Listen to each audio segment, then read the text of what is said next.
Yeah, no big intro for this one. Not that I ever really do those. Just want to chill. Just want to chat. Just want to celebrate the fact that my mic's coming in. You know, I was gonna say within the week, but no, I don't think it is. They said I get an email about it, but I don't see one in here. Whatever.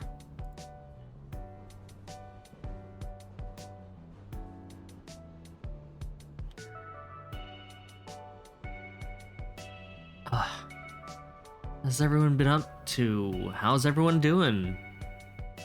Kind of weird time to have one of these. But they're my streams. No one else has save points. These can happen any time of the day. Gotta pay attention. Gotta watch out, watch your back. I can literally pull one of these out of my ass whenever the situation calls for it.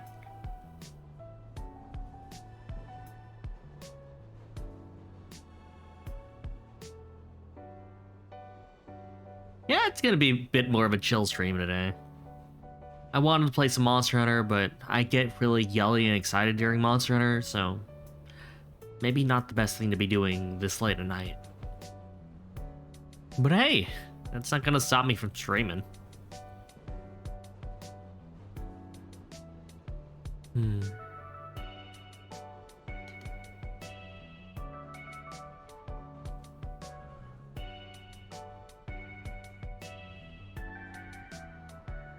There it is. I will still tweet it out, but I don't really know what to write. That's the hardest thing about streaming. I don't know what to tweet. Like, I could just use the same message over and over again, but I don't know. I feel like that doesn't really tell anyone what I'm doing.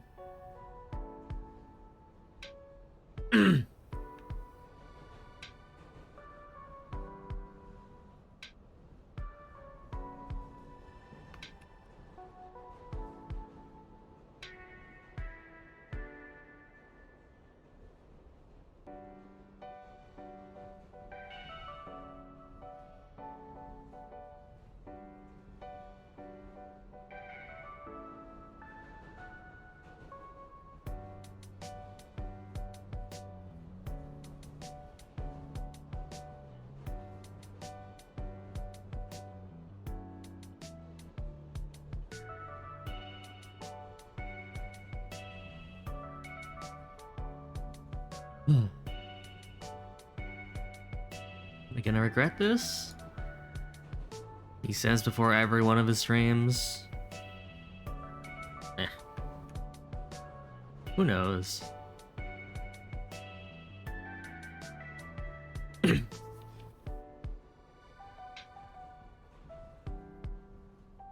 be honest, I don't even know what I was gonna talk about to begin with. But we're already here. Might as well roll with it.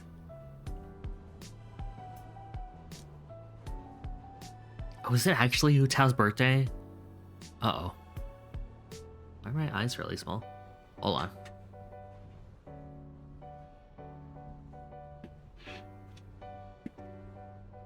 And there we go. That should help out a little. Okay.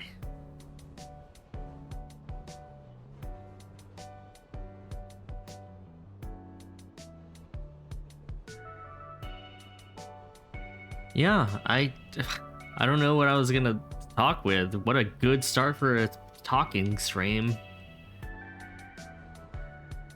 And let's see, I've talked about video games I wanted to play. I guess I could just talk about random things that catch my interest. Why not? That's like a career. My career, in fact, what I've been doing up until now.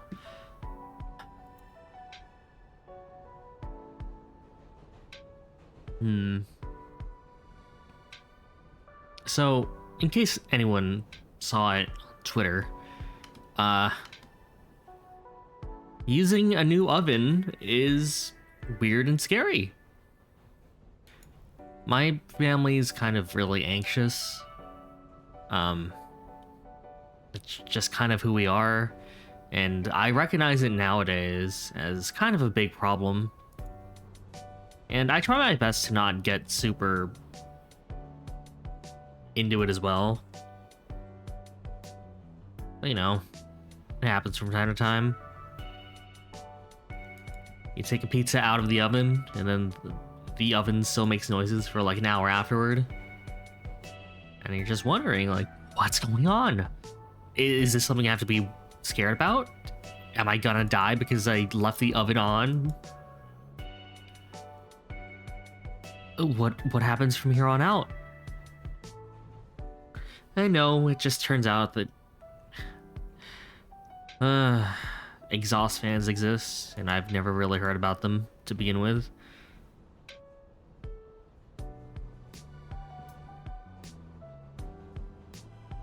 Yeah, ever since we got the renovations done, I've been a little on edge, I could say, maybe. Like, it's a bit scary getting used to all of the new technology they've added to the place, but it is what it is. The only way to learn is to do. Am I right?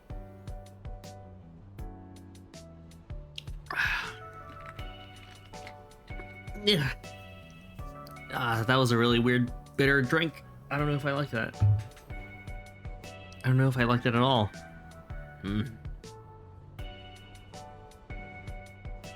But hello, everyone. How are you guys doing? I probably should have began with an introduction, but whatever.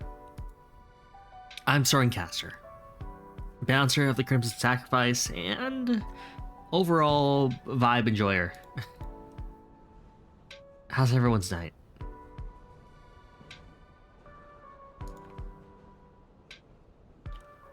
For the most part, everything seems pretty nice on my end. I mean, I should be looking over here. That's where the window is. Yo, hey, hi.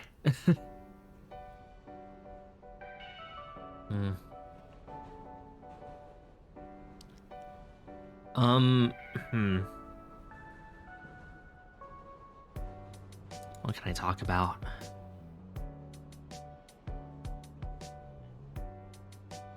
So I went to the local mall a bit ago, and I mean, I don't think I need to really tell anyone, explain to everyone here that I was not the most social kid in high school or any time prior to now. Actually, including now, really. But I don't know. There was something about seeing a lot of kids, hip teens, at the mall, like hanging out, being friends, and stuff like that, that made me a bit envious, you know? I always thought the idea of like going to the mall with friends and hanging out and like, oh, today let's go to the arcade or something like that. Like, yo, Fig, hey, how you doing? Just kind of doing like a little free talk here, talking about literally anything that comes to mind. You love my model, thank you. What you see is the result of fruits of labor from my good friend Kite Quaro. I'm doing alright. I was just talking about well, I was kind of just talking about my recent trip to the mall and how I kind of wish I had that experience when I was younger, of hanging out at the mall, kind of doing my own thing with friends. And, well, A, I'm not really a teenager anymore. I'm not really a kid. B, malls are kind of in a weird place right now, you know? Ever since the pandemic, well, let's be honest, even way before the pandemic, I feel like malls have kind of been less and less seen as places of like socialness, and all of that is kind of getting moved online now. Retail and everything about it is kind of shifting over to more digital means, and I can't exactly blame them. Internet shopping is on the rise, yeah. Like, why would I go to the mall and hang out and like wear out my legs when I can just sit home in my chair and order, I don't know, like 75 packets of Slim Jims or whatever people order nowadays? Like, a part of me still kind of really enjoys the atmosphere of malls.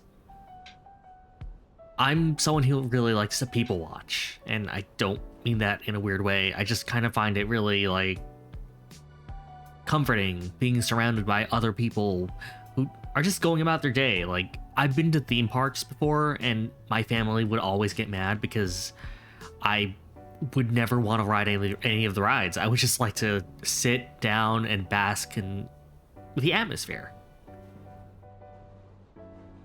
Excuse me.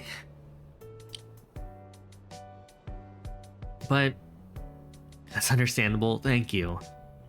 I hope that at least someone out there feels the same way.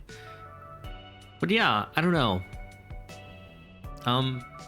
I went to the mall the other day. I was fully prepared. I did not take any unnecessary risk. But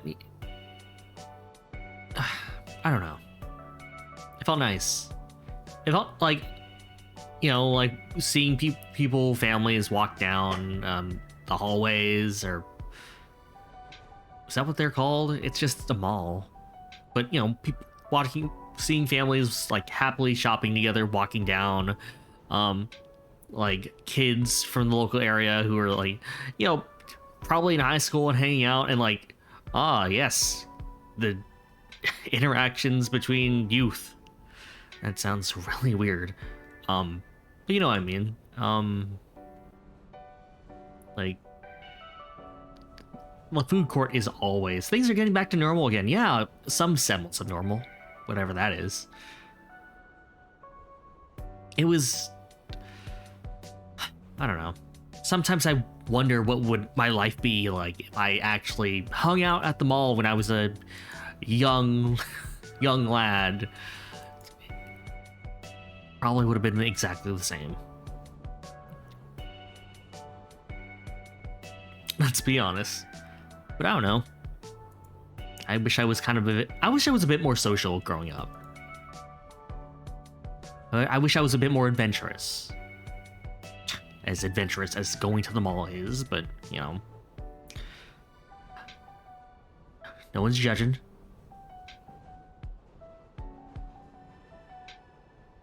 Like, I've heard so many things about people just kind of randomly running into kind of cool people at the mall. And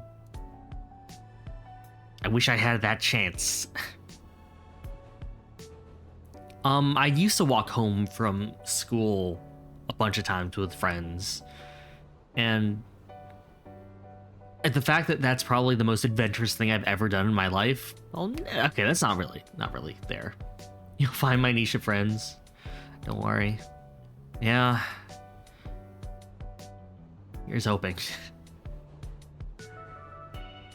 I guess I can open up about this.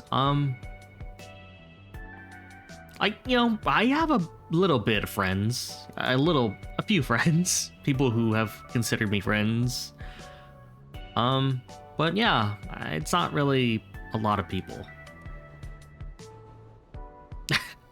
Well, it's like people I can count on with one hand, really. Not that I don't want to be friends with anyone, or I don't even really think it's that hard for me to do. But I don't know. I'm someone who you can literally not have a conversation with for years, and just all of a sudden like get back to me and we can be like, hey, yo, what's up? Like as if nothing ever happened. I like to think I'm pretty low maintenance, but who knows really.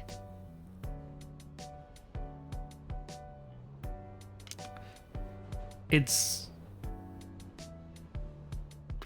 feels like such a childish thing to think about or to think out loud, but or like very navel gazing, I guess. But I don't know. The idea of like, hey, are we considered friends? Has been a thing that's popped up in my head a lot recently.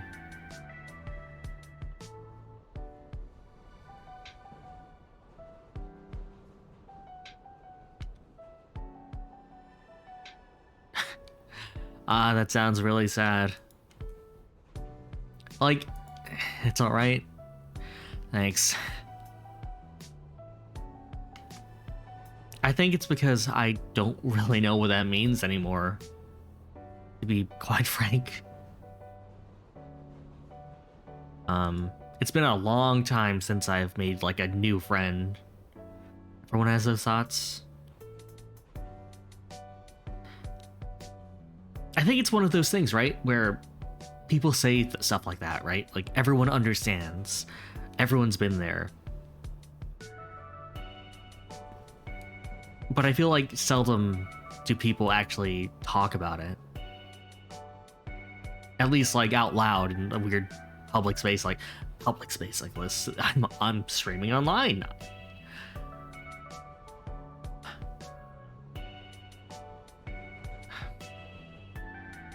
I don't know. Yeah. Sorry, I don't want to make this like a deep thing. I just, like,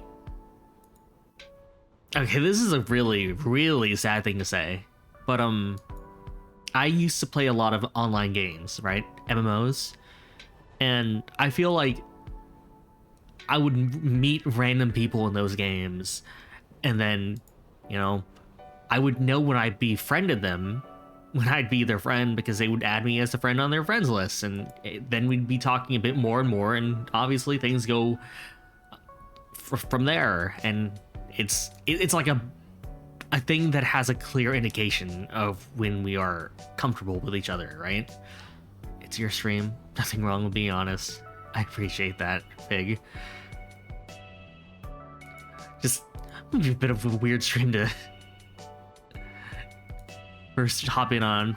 Sorry about that. Well, I guess you told me not to be sorry, so fair enough. Used to do that too.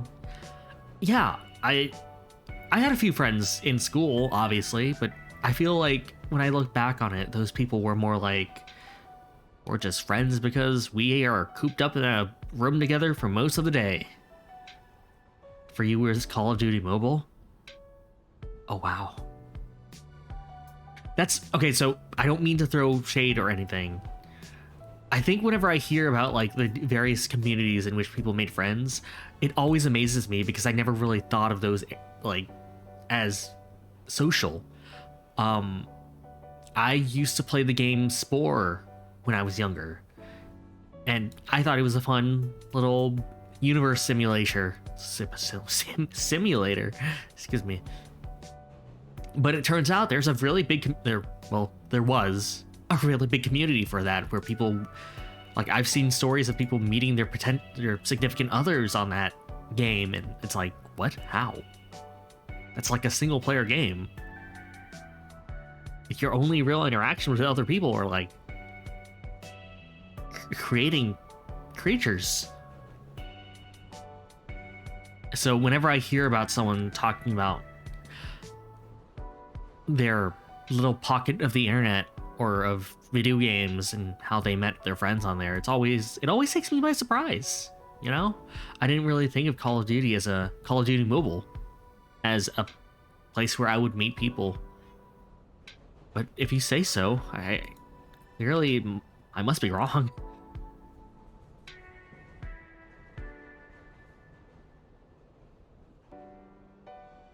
Yeah. have met friends on here too. I I guess you're right, VFrit. Yeah. Like, I don't know. It's such a silly thing, right? Like, there shouldn't really be a confirmation. Like, I shouldn't have to ask someone, "Hey, are we friends now?" It's kind of more or less like a thing that just happens. You start talking more and start hanging out, and you're friends now.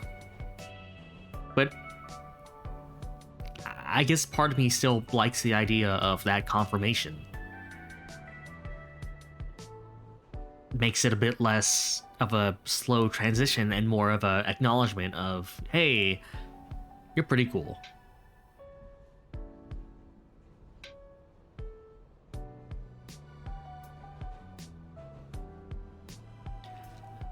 I don't know.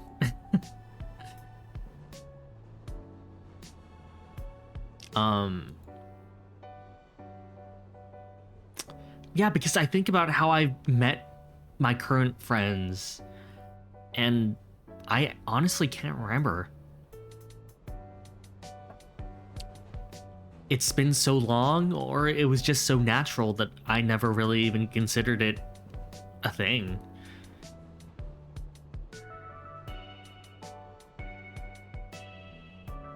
It's weird how things work out that way, I guess. And maybe it's just because it's nighttime and my thoughts are all kind of muddled up and I'm getting a bit sentimental. It's your first time talking on my stream. It is. You're right. We have only talked to each other on favorite streams. We're friends now. That makes me feel good. Thanks, Fig. I appreciate you being here.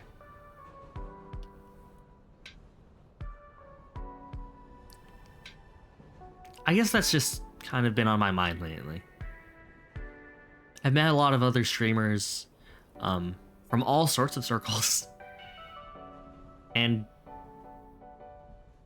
you appreciate me streaming? Well, at least someone does. Talked to my mom earlier today. She was still very confused about what I did as a hobby or a potential career. And explaining that aspect of streaming to people who don't really watch streams, it's always hard, and it always makes me ask her to watch. No. Hell no.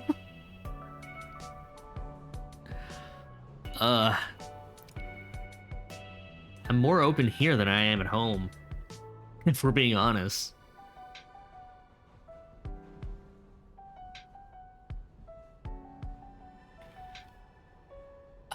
Yeah. Or show her another streamer, easy. I feel like that, I guess I could. You know, maybe I will. Like, I've tried before, and I don't know. I feel like with parents, I don't know if it's an everyone's parents thing, but whenever I like try to talk to my parents about my hobbies or what I do or anything like that, it always comes across like they don't get it, or they just kind of refuse to get it, or like I don't really know how hard it is to understand VTubers or streamers or something, whatever you like, but so thank you for the pats. Yeah, maybe getting into parents is a bit too personal. It's saying therapy, but it's a good enough substitute. No, it's not a substitute. Sorry. Therapy should not be. Streaming should not be confused as therapy. It's opening up to people, but it is not exactly the same thing. Therapy costs a lot for a reason. It is... What am I talking about? So, Mom, basically, I'm one of those anime characters you used to see me watch, but it's like in real time. That is exactly correct. Koto. Welcome, by the way. Like, my mom doesn't watch anime currently, but she used to when she was a kid. She was very into like the mecha genre, mostly because it was all she had in her family. So, but it's not like, I don't know. Cool mom, she's cool sometimes.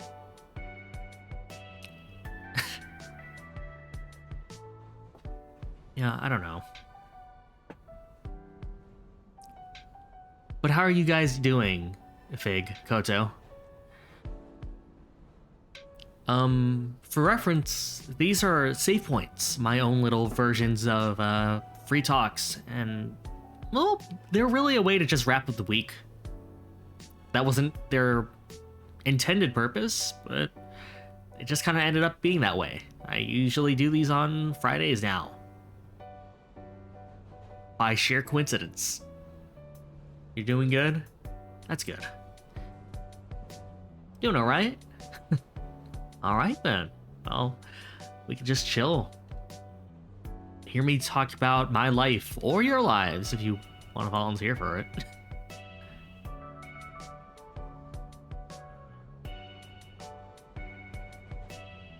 But yeah, I was just talking about how I wish I was a bit more social when I was younger.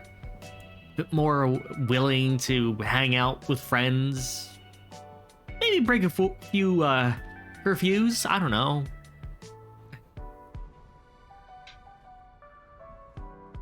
I think the reason why I didn't really do that much was my family, well, yeah, my family instilled a very much fight or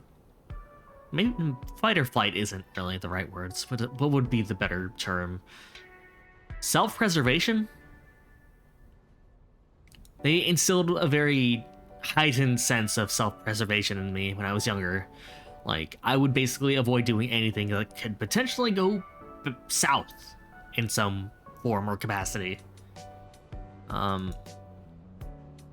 grandma was really big on watching Oprah. And she would always tell me, like, she would always, like, talk to me about, like, the potential ways I could die or hurt myself, right? Like, it was when those one candies were going around, those very hard jelly filled candies. I used to love them when I was younger, but ever since she watched a random, I don't remember if she watched it live or if it was like a rerun. I don't know if Oprah does that or did that, I guess. But ever since she watched an episode that showcased like 3 parents whose kids died from choking on those random jelly candies, I was not allowed to have them, and I got scared about them. Hey, yo, Turtle, hey, sup, welcome to the save point. We're talking about ways to die.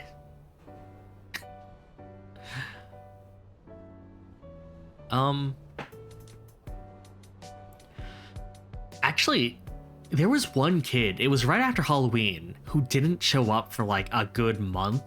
So I was convinced that he had like choked on one of those candies and that's why he had been gone for so long. Turns out he was just on a trip. But because of me, the rumor spread around the school and we all thought he was dead. I mean, nothing bad came out of it. He was fine. It was a big joke when he came back and everyone was like, "What? We thought you died." And, you know, nothing happened. I mean, I did get sent to the principal's office to kind of explain, but, you know, I don't remember how that conversation happened or ended, so, you know, it was probably okay. I think. Yeah, I don't know. What can you do, right? There are some things that your family just kind of instills within you, whether you like it or not, and for the most part, you won't like it at all.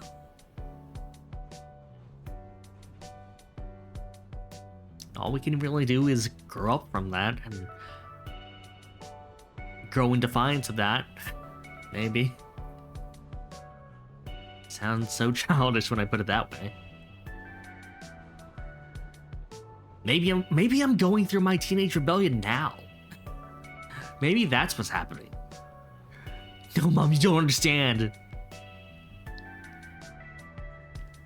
Anime people are the future. You just don't get it. You and your non-VTuber channel subscriptions. Your flesh tubers.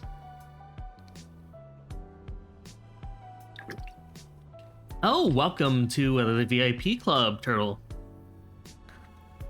I will do that right now, actually.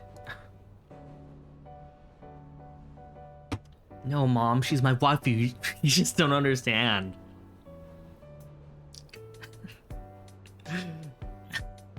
Sonico is my waifu, whether you acknowledge her existence or not. I don't care that no one's built like that in real life. That's why it's a fantasy. How many members? Apparently the max of 10, but you're number 1 right now. Let me do that, actually. And I mean, I feel like you've earned it. You've been around for a long time. Ah, that's my own channel. Wait. There we go.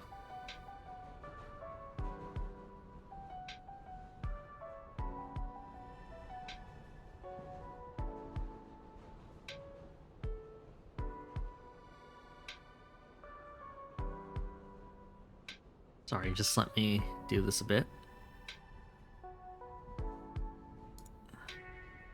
VIP. There we go. Welcome to the club, Turtle. Yeah. I don't know. I don't really want to go on a stream and talk mess about my family. At least for the entire thing. A little bit's fine. But I feel like I've already gotten that out of my system.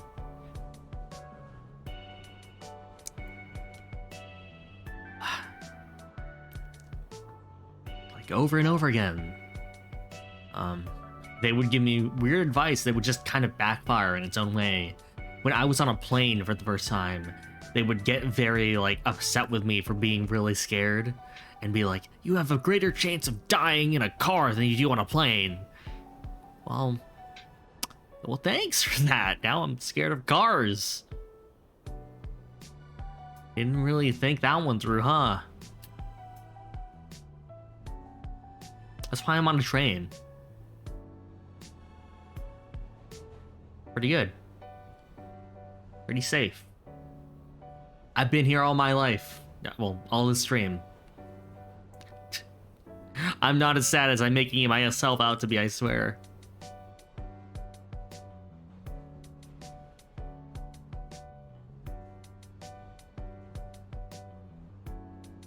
The Cars movies must have been rough. I mean... kind of. Didn't Doc get into an accident? Isn't that why he doesn't race anymore? You've grown stronger than ever before. Look at you, VIP. Why do you have ads? You have a sub? Wait, why do you have ads? I don't think I turned on ads. Cringe ass website. Honestly, Twitch. Honestly. Keep paying me though. I mean, you're not really paying me anything. Just keep giving me the payouts, Twitch, please.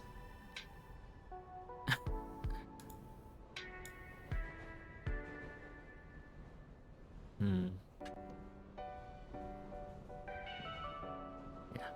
You don't have ads, and you only just found me through some random Twitter post. Oh, that's me. That's me.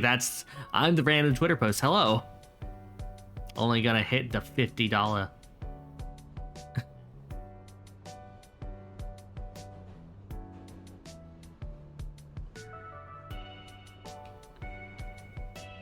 aura, you would imagine. I mean, I hope that was me, unless someone was talking mess about me on Twitter. I don't really ego search myself often.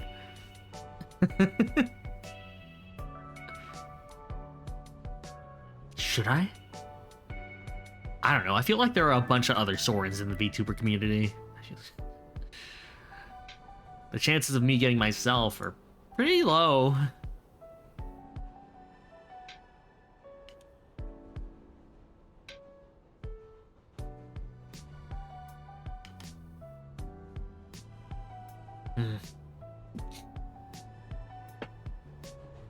Like, I think that's another thing I kind of wish I was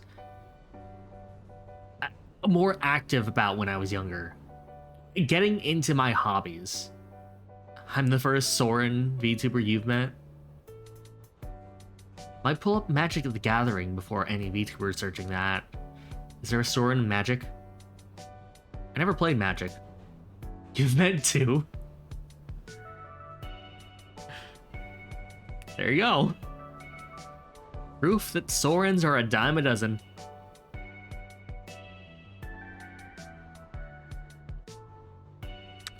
A friend of mine got really into Magic one day, and I kind of wish I took him up on that offer to, like, go through it. Was that a wink?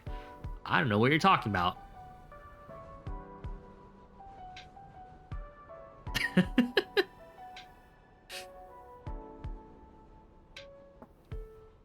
And it's really obvious that that is not my current hairstyle, huh? Well.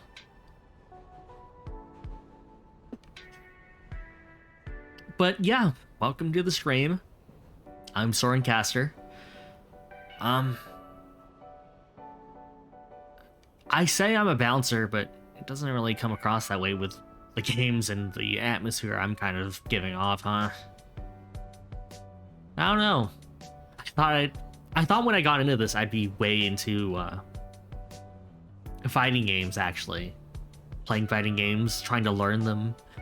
Turns out, I don't think I've played a single fighting-ass game in a while. Can push the bouncer and I'd fall over. I mean, I'm 5 foot nothing, so I honestly don't really know how I got stuck with this job. I guess I played Smash. Yeah, I played Smash. I guess that counts. I don't know, I don't really consider it a fighting game, considering I'm not into fighting games, but I played Smash all my life, right? Like, I know there's a big debate on whether or not it counts, but whatever. Humans are dumb about putting things into labels. They'll argue to the death whether or not, like, what, a hot dog is a sandwich or something like that. I don't know. People are silly. I mean, the genre is platform fighter. You're right. It is a fighting game, literally right there. There are fighting game characters in it. Platform fighter is the agreed term. Yes, you guys are completely correct. But, you know, in the eyes of the fighting game community, I don't know. I don't know what the fighting game community is at this point. Chips are dinner. Speaking of platform fighters, I was interested in getting into multiverses, considering Doran's been, like, really hyping it up. I don't really know how I'm gonna get into it, though. I still don't really know what drops are or something like that. I mean, I would gladly get into it if I could, but what are Twitch drops? How do those work? Do I have them? Do I need to watch someone else currently playing multiverses to get into it? I don't know.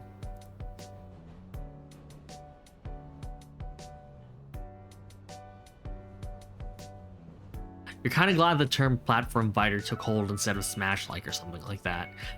Yeah, honestly, that's a very smart term for the genre as a whole, as opposed to just sticking like on it.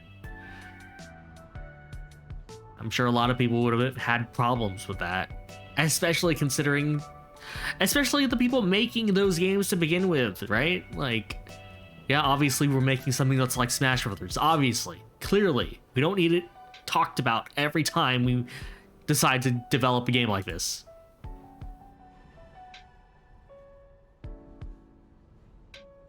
Souls-like. Yeah, that's...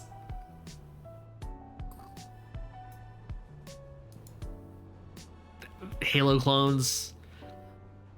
Don't we call the... Where does Halo fit in terms of like the shooting generation, right? Like, because people refer to things like what Doom and classic classic like Wolfenstein, or no like yeah, don't people call those boomer shooters now? That's weird, right? Like, what was it? Yeah, like Doom. Armored guy shoots aliens. Yeah, that's like Halo is not a boomer shooter, but I people argue that it basically created the modern first-person shooter now, right? Whenever I hear game journalists say, wait, sorry, hold on. Whenever you hear game journalists, you think this is the Dark Souls of genre. I actually kind of, I don't know if this is okay to say, but whatever, I'm going for it. I actually watch a lot of, I used to watch a lot of Giant Bomb. And I think people track down that someone on Giant Bomb was kind of like one of the first people to ever say, this is the blank, the Dark Souls of blank. And he has not lived it down. He's not even like a journalist, like a writer on, he was not a writer on the site at the time. He was just a dude on the podcast. Well, he did, you know, he helped with editing and the recording process, but that just kind of took hold and people aren't really sure whether or not he started it, but there it is. The website Giant Bomb is actually responsible for a lot of weird memes, actually, and I don't really know how I feel about that. It's just strange to think about that, like, this website of people in their 40s playing video games that I was watching when I was younger are responsible for a lot of the things that have stuck around. Like, you learned about teabagging from there? Yep. They have an article on it, I'm pretty sure.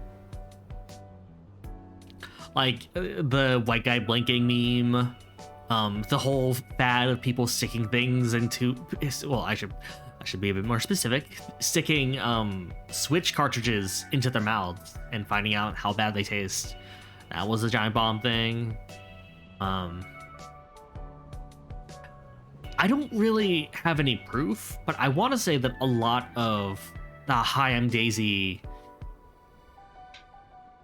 Persona 4 webcomic that got popular a long time ago was inspired by not only their own playthrough, but also, you know, the endurance run of said game.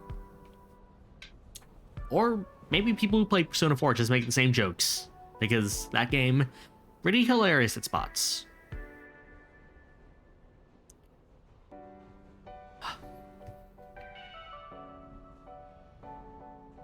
I should hydrate.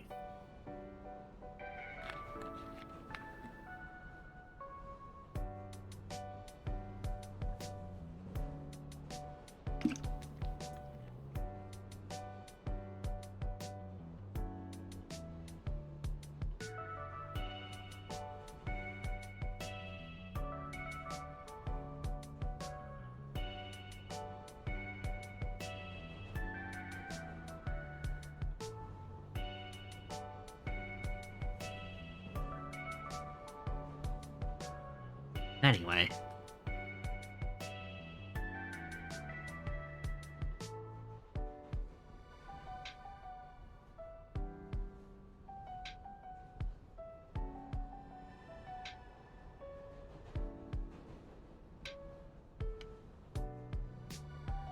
Tomorrow, you go to first AnimeCon. Ooh, nice.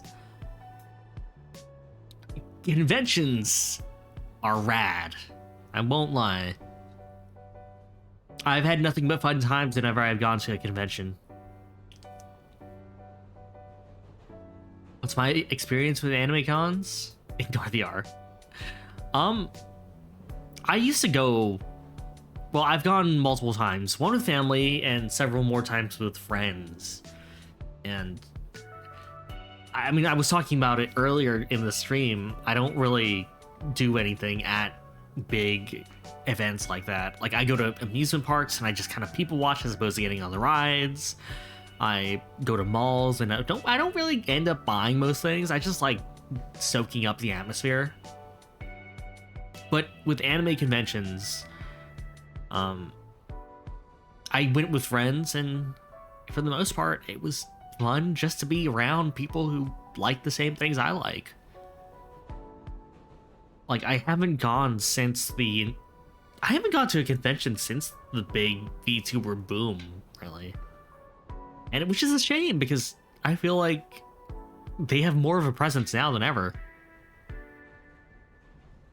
Like, I think I saw IPN recently holding around a phone that was just on like a Discord call with Selene. And, you know, as a result, she was there at Anime Expo, I believe. Like, yo, Derpy, hey, it's been a while. What's up? Kason presence at Axe was nutty. Dude, that was amazing.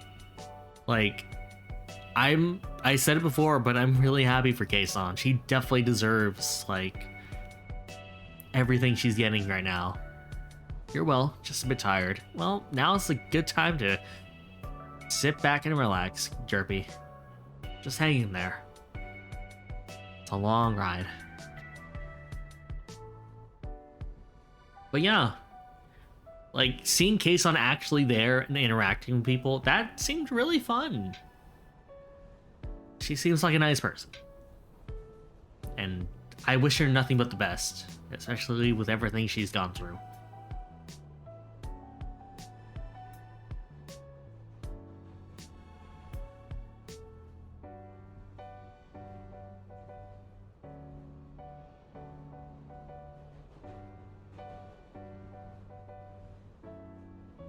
But yeah, my experience with conventions is mostly hanging out with friends, kind of wandering the halls and like just seeing really nice cosplay and like, and well, like, I really like those aspects, but I think my best memory of conventions like that are just kind of the after parties, right? Kason joining VJojo had the same energy as seeing Spider-Man being able to join the MCU. Wow, that's like the most accurate explanation of that, really. What was the best cosplay that I saw? I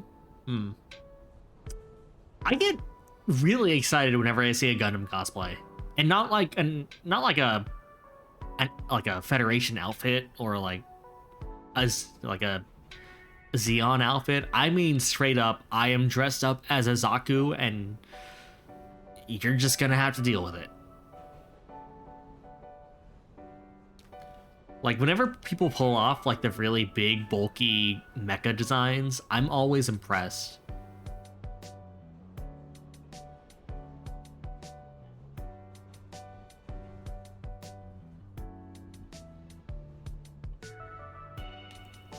You've also been to an anime convention before, Derpy? What's up? How's your experience? But yeah, for me, I feel like my favorite experiences about anime conventions has always been like, we are not at the convention anymore. We are just hanging out as a bunch of friends at the hotel or at places nearby that we can eat at that we otherwise would never be able to eat at, you know? It's the worst email you could have sent.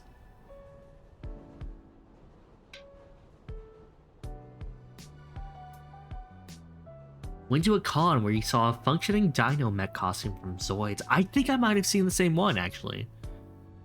Like, not in person, obviously. You went to Anime Milwaukee. Trying to remember where Milwaukee is. But yeah, I don't know. Like, seeing people cosplay. Okay, this is a weird comparison. It's like going to an RP server in an MMO, right?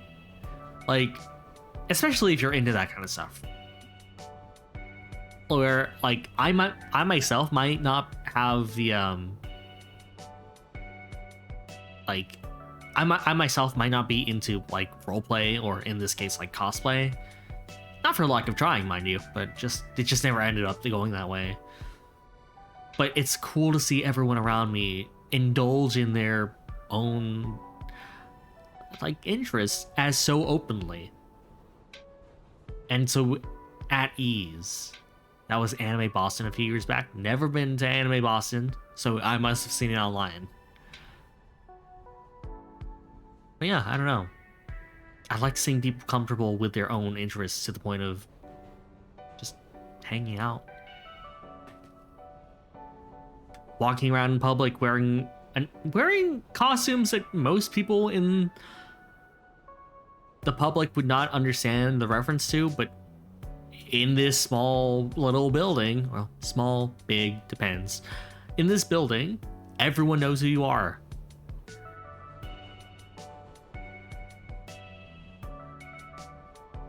I did a closet cosplay of a character I really liked, and it was nothing special. You could hardly tell I was more than just a dude, because the character himself didn't really wear anything that was like noticeable or out there. But I had one person literally call out to me from across like the room when I was exiting the artist alley, and they were just like, "Hey," you know. They called me by the name, and I like turned back and I looked at them and I waved, and that made me feel really good. I literally put the bare amount of effort into this costume. Like, honestly, it was just kind of a shirt and pants, and I did buy like a big expensive thing, but it could have just been a very nice backpack or something. Met the VA for, is that Krollo Lucifer from Hunter x Hunter? Who is that? Let's see. Like the Seiyu or the English VA? Let's see.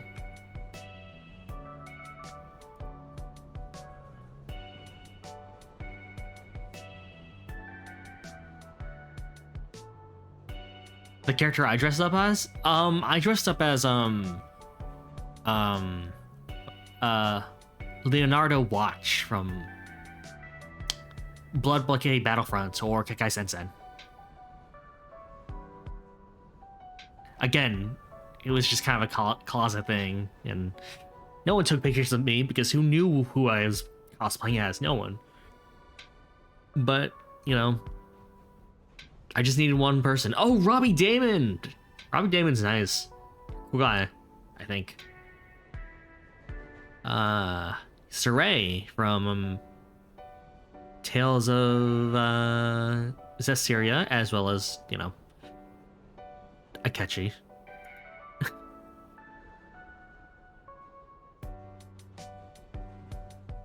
Yeah, he was just a dude who, like, sometimes had a yellow backpack, other times had a monkey.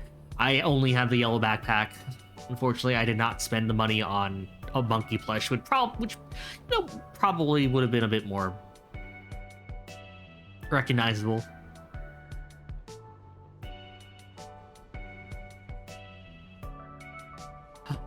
Man. Yeah, conventions are cool. I'm always a bit hesitant about going to them. But, you know, whenever I do, it's nothing but fun times.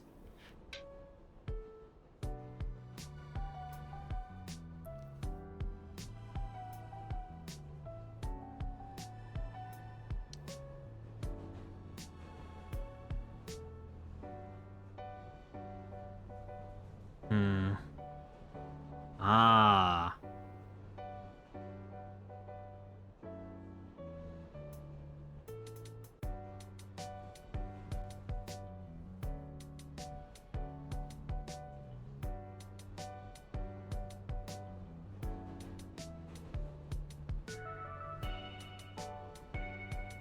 Sorry, just randomly blanking out. Sorry. Oh, what good stream material. But yeah, really enjoy conventions. I think the thing about conventions, though, is they kind of remind me of birthday parties, right? Because they're really fun at the moment, but as soon as you have to kind of go your separate ways, get back on that plane to wherever you've flown in from, it's heartbreaking. It's always sad having to like put that all behind you.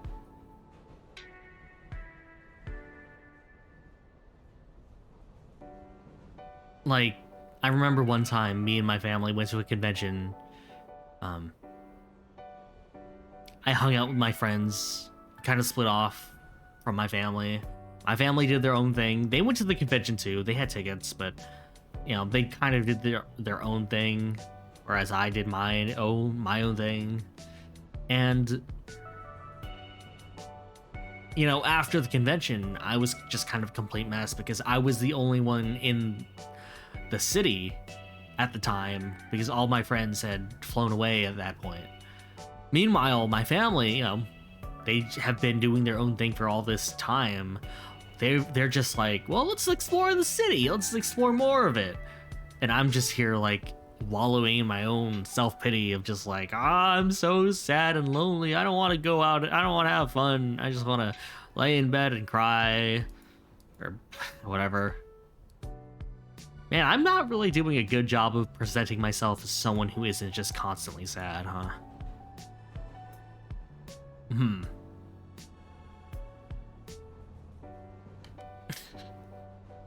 This was a long time ago. Mind.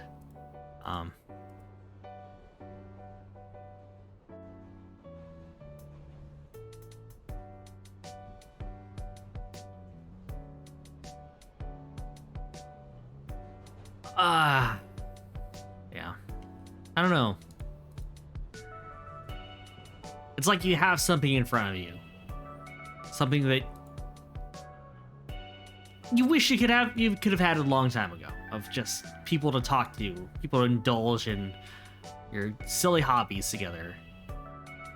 And then, you know, like, you enjoy it in the moment, and then once it's gone, you're just kind of left feeling weirdly empty. And like I said, I had that those same feelings with birthday parties. And I feel like that's the more relatable thing, right? Like birthday parties feeling very empty afterwards. Like once you have to actually go home.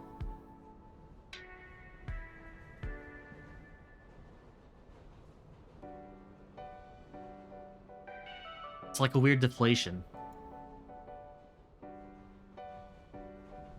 Sure, like the party was like exhausting and you really wanted to go home in the end, but it still weirdly stings. Or I guess even finishing a game you really liked. Yeah, it was getting long in the tooth at the end there, but you're now post-game. You're now post-content. You're now post the point where these characters have anything new or interesting to say. Yeah, it's a natural miss to it.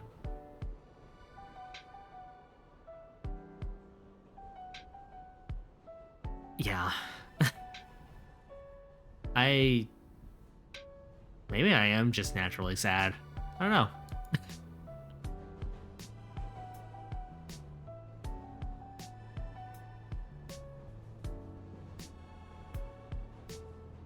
I think...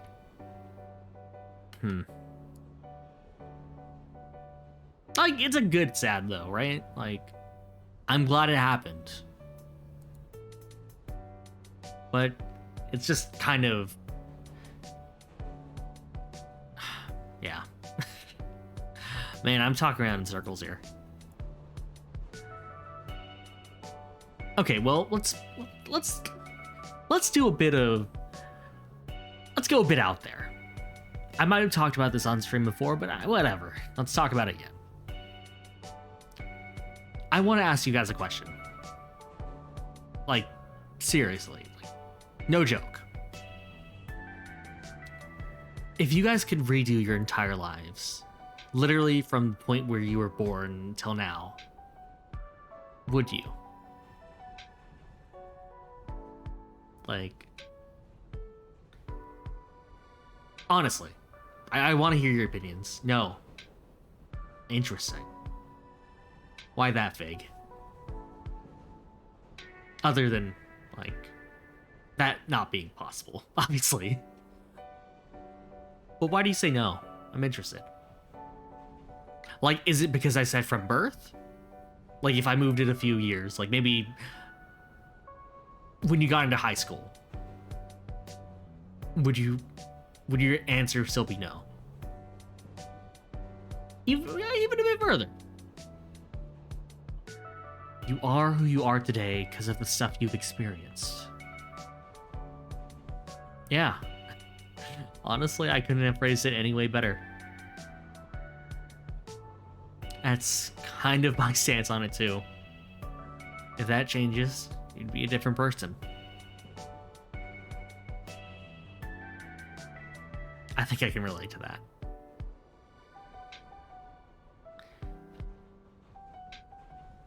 Yeah, it's one of those theoretical things. Well, theoretical. It's never happening, but hypothetical, that's the word. Assuming in this scenario, we remember all the experience we had, though. Yeah, you can... Yeah, I feel like that is a good little, like, addition to that. You'd rather be the me who you are now than anyone else you could be. I like the confidence. I like the self-love in that statement. But sure, if you had all the experiences you had now, like, if your mind was in the body of a small child version of yourself, would that still stand? Like, I'm not saying this to, like, challenge you or anything, because otherwise going back is pointless, because time would just repeat itself and maybe time cause a time paradox. Also, a very valid concern, assuming this is like a time paradox type situation, like a loop. I just mean, in general, would you guys redo any aspect of your lives? Like an isekai anime? I guess that's also a good scenario we could go with. Maybe a bit too fantastical, and I don't want to glorify, like, let's just get rid of this reality and go to another one. You would 100%. That's also an interesting answer, Koto. Like, don't get me wrong. I feel like there are definitely various aspects that, like, if I could prevent either others or myself from going through horrible, scenarios, I feel like it's not really even a question, right? But at the same time, I feel like I owe it to myself and, other people who have gone through loss and grief and trauma and have come out of it stronger, or, to not really disregard it, right? Like Fig said, we are the result of everything that's happened before us. And I don't know. There's a game I really like that kind of delves into this concept of people from a dystopian future where the world is basically in shambles and everyone's left fighting to survive. How these two characters, this character and his, let's say, adoptive grandson, have gone through so much pain and so much hardship, but have managed to find kind of their own pocket of happiness. And how there are other characters who are willing to kind of undo all of that in order to prevent a horrible future from happening. How they're very conflicted about it, right? You are meeting face to face with people who want to undo your experiences and your existence, really. Even though it's a horrible one that has led most of the world through, let's say, a bad place. But you finally found the light, right? You think you know exactly what game you're talking about, and the Grandfather is legit one of your favorite characters. That speech at the end is one of my favorite pieces of dialogue in gaming. Doran! Showing again how cultured you are. Yo. I know that ending is considered kind of its own special thing and not really serving anything in the greater part, but no, you're completely right. That is also one of my favorite speeches in any game at all. Really, probably any literature even, because I read so many books. Yeah, let's go with that. Yeah, I don't know. I think that was the one piece of media I took in that made me kind of start thinking that way. Like, before I would just be like, yeah, I would redo everything about my life. All those, like, people I've hurt, all those times I've gotten hurt in return. Yeah, I would love to just get rid of all of that and just start over, right? Like, I won't make a fool out of myself this time. But, you know, we get hurt and we learn from it, right? We experience so many things and come out on the other end, hopefully, better for it. Well, maybe that's a bit much. I don't know. We come out different and we learn things about ourselves. Like, these are very silly problems that I am in a place where I can say that nothing, if I could change it, like, I would not change anything about myself if I had the opportunity. But other people, maybe don't have quite those same. They don't have. Sorry, I'm getting tongue-tied. Other people don't come from positions where that's viable, I guess. Like, I am in a privileged place where I can just say, yeah, I got hurt with words sometimes. But I don't wish that didn't happen. I don't know.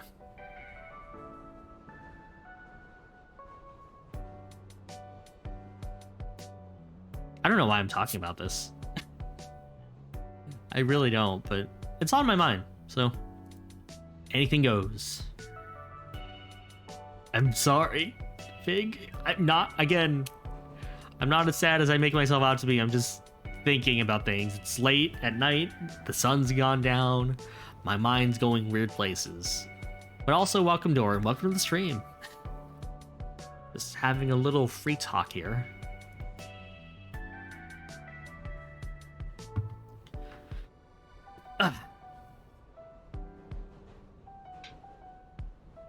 Man.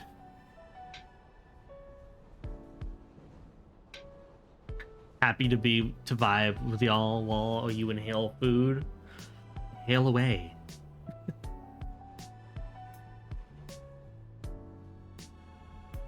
Um, enjoy your meal.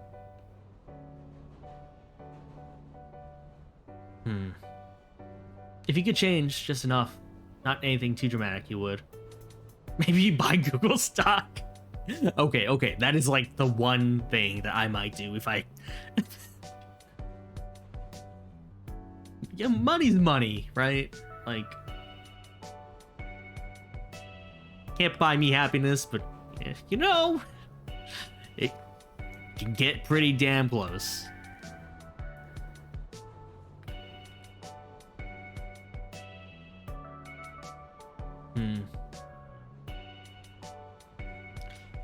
Yeah, we just talked about like all of those regrets and living with them and coming out the other end intentionally different, hopefully different, and I don't know, my head feels lighter now. I don't know if that's a good thing or a bad thing, but I feel good, so. See, that's always the thing that everyone says. End of all things, all you ever think about is early era Jimmy Neutron Fairly Odd Parents, since they had episodes about how that would make you a totally different person. Money's nice, but struggles often make us better too. That is also, you know, you're right. As someone who's also grown up with those, like kind of that same plot over and over again. I would be a fool to make. I would be a fool to make Timmy's mistakes. I feel like I'm not smart enough to make any of the mistakes Jimmy makes. Try and frown knowing you have a roof over your head and that one random medical crisis wouldn't end you. See, that's also the other end of that thing, huh? Like, yeah.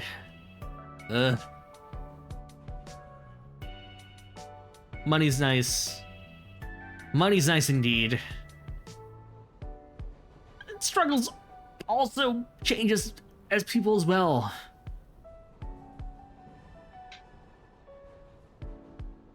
When money... Like, I feel like in the society we live in... Oh, he said the word, he said society. Oh man, that's my first time saying it on stream, I think. Oh boy. You know, we live in a very... I did not even assume for a second, Koto. I know what you meant. Why do you have that just on the draw, Big? Yeah. Society. Yeah. Like, you know, we grow up, we always hear money doesn't make you happy. Money, you know, there are better things than just wanting to move up in society's ranks. But also at the same time, while we're being told, you know, message these things, we are also kind of born into a system that actively encourages, you know, the pursuit of wealth, you know, with happiness, but also wealth. I'm not smart enough to really talk about this. Your grandmother has a way she likes to phrase it. Money doesn't make you happy, but poverty sure makes... That is... Holy shit, that's a really good phrase. And I wish my grandparents said anything as remotely as... like, true. But again, this is the same... Like, while your grandmother was telling you those nuggets of wisdom, mine was like cutting off the tails of dinosaurs because she was... like plastic dinosaurs, because she was worried that I'd poke my eyes out.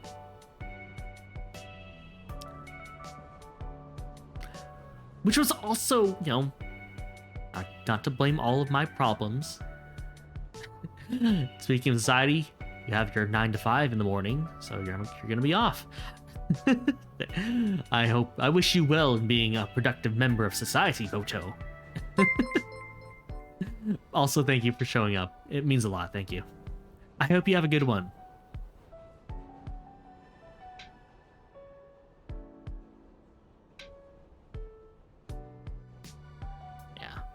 Yeah, again, not to blame all of my problems on people who raised me, but I'm gonna say that my grandma freaking out over all the potential ways I could kill myself. Probably did not help yesterday when I had to use my the new oven in the club. To be honest, you were a pretty stupid kid. If anyone told you they had done anything like that to protect your youngling self, I wouldn't blame them now. Perspective is funny like that sometimes. You know, you're right. Me and my brother had a really dumb hobby where we would just go into the backyard and throw dirt claws at each other. Sometimes we picked up rocks. You know, maybe my grandma had reasons to be very protective. I don't know, maybe. I don't even remember the dumb stuff I used to do. Because in my head, when I think about who I was as a kid, I always think of myself as very, you know, shy, demure, so and so. Then I looked up like home movies and I'm an asshole. I like talked to other people who knew me at the time. I was just a menace. And I don't remember it being that way, but you know, I barely remember what I had for lunch. I was gonna say lunch in the morning, but I do wake up at 12 nowadays. But yeah, I guess I was.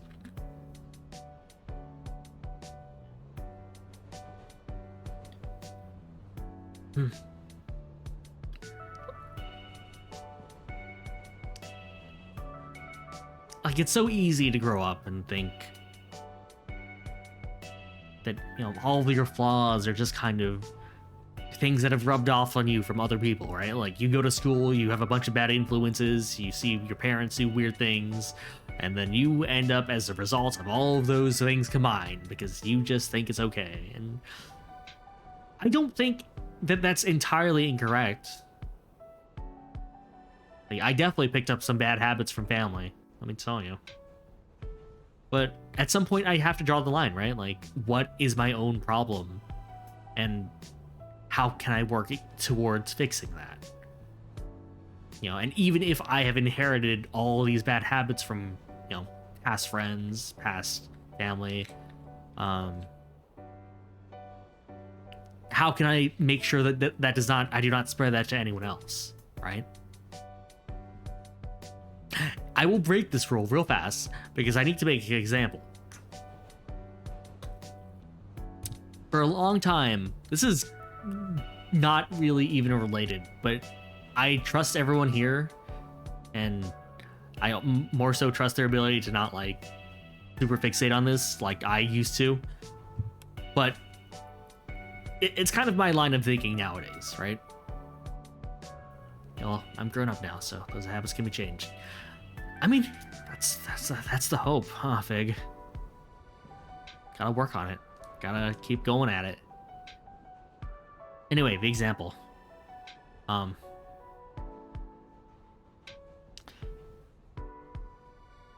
would always get really... I was someone who absorbed things like a sponge, right? Like, I had a friend who was very much like they would talk shit about people, like, behind their back.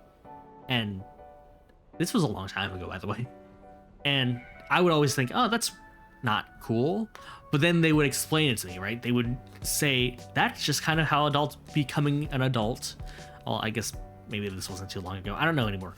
But that's just how being an adult works. You're not saying anything bad to them. And also, you're just kind of letting off steam.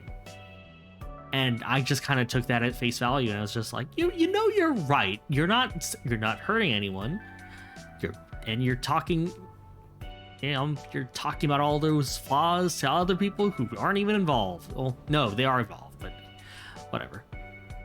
And you know, I just kind of took on that full force. Talk, like, if ever I had a problem with someone, I would get on a Discord call and gab away. And, you know, I don't know if I think like that anymore. I'm not really smart enough to really describe, you know, if that's a good or a bad thing, if it really is just a part of being an adult, of talking about others, venting your frustrations to other people.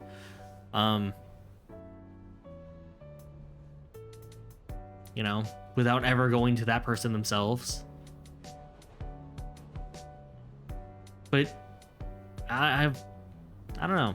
It still feels weird to me. Something about it just did not jive with me, and I don't know if it actually helped me with venting.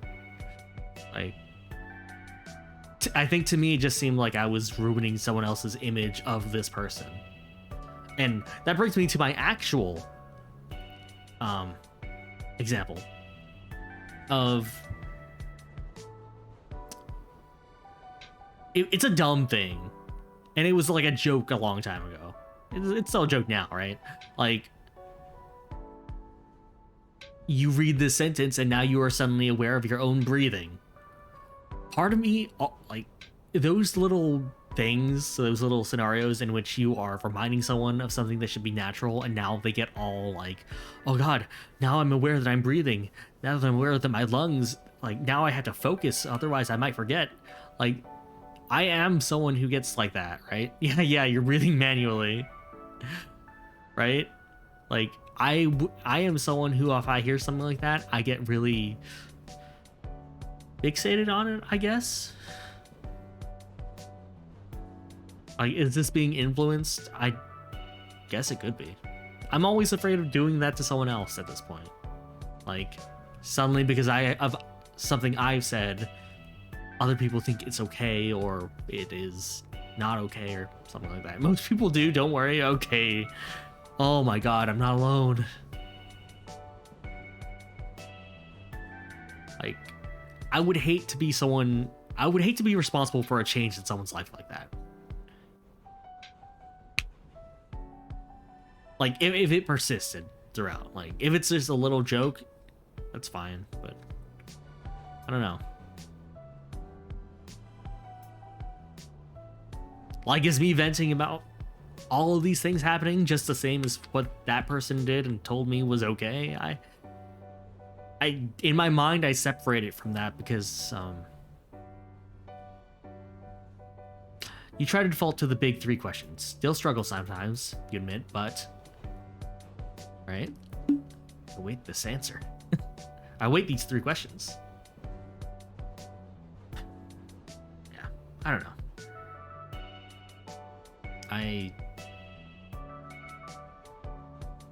Is it true? Is it provable? Is it worth it? Is what someone's saying is true about this person? Is it provable? Do they have receipts? And is it worth it to really bring it up? I'm assuming that's how you interpret those, really. I'm just kind of shooting off the cuff. Applies to most things, really. I really like that. I feel like that, at least sticking to something, right? Like, not just taking anything at face value. Like, questioning it a little. You feel like there's a lot of times where it just isn't worth popping off about things. Which is hard because sometimes you tend to get emotional. I think we've all been there, Doran. Don't worry. You're among friends here.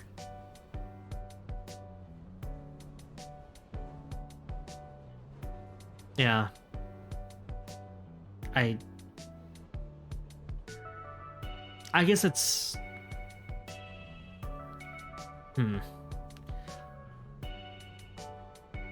I guess another thing, I don't know if it's even remotely related, but it's also kind of like...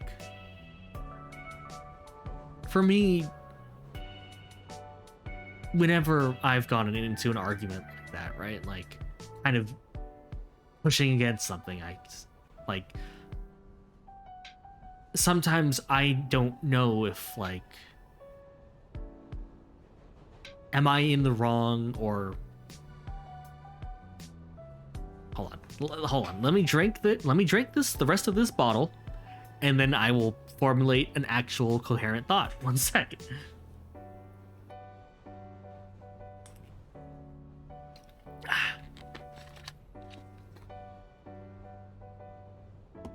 Okay, I got it.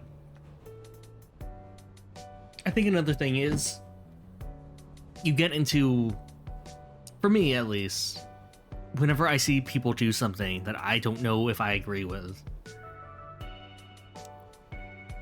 part of me starts wondering, like, why is everyone doing so and so, right? Like, why is everyone suddenly talking behind someone's back like this so freely? Is this okay? And, you know, part of me wants to, you know, rock the boat a little. So, like, hey, that's not all right. But then there's another part of me that's just like, whenever I used to talk behind someone's back, I would always get, you know, scolded, or something bad would always happen to me because of it. And I would just kind of internalize that as like, yes, talking behind someone's back is wrong. But then I see everyone else do the same thing, and then that kind of makes me question myself a little, right? Is it wrong? Have I been doing it in the wrong way? Like, is there something I'm missing in this conversation? Am I missing social cues that I, you know, as someone who's not the most social, that's completely fair. It depends on the person. Yeah, if someone's like complaining about their boss to people who don't know their boss at all, I feel like that's okay, because the chances are they don't know your boss, and they will never know your boss, right? And I feel like in that circle, everyone just kind of agrees, yes, this is someone talking about them not liking their job. This is how it is. This is how we in a society live, right? But, you know, if it's about another friend, a shared friend, something about that still rings as wrong to me. I don't know why I'm talking about this. I think this just kind of goes in the larger thing of, I don't know how to talk or make friends or hang out with people anymore. It's almost like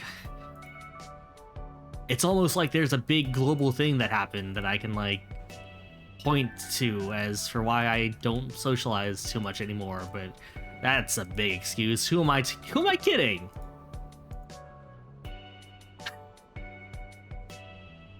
I am on a train, but let me assure you, I am currently on a train. No tracks. Nothing's on rails here. We just kind of shoot the shit, talk about whatever. Yeah. Point is, I don't like talking about people anymore. That's a weird way of putting that. I don't know. I don't like bad-mouthing people anymore. I don't know what they've been gone through, and even if that's the case, it's none of my business. What they've gone through isn't my business.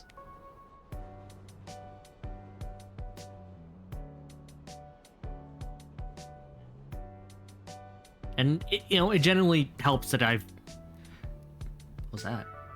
It generally helps that, of the people I've met, like, within, let's say, the last year. Generally, nothing bad to say about any of them.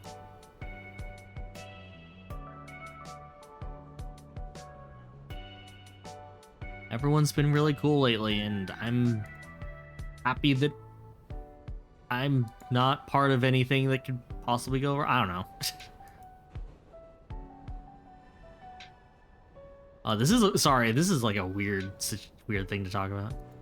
Met a few bad apples, not gonna lie, but cool people have well offset it. I think that's the biggest concern for me, right? Like, running into someone who is, like, running into a bad apple is, like, just something I would not know how to deal with. I can barely deal with bad apples in chat.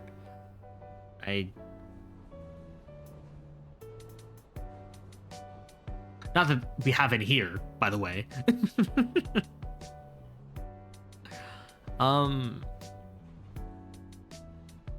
Like, if something goes south, I feel like I would not know how to deal with it at this point. Fine, it's in black and white.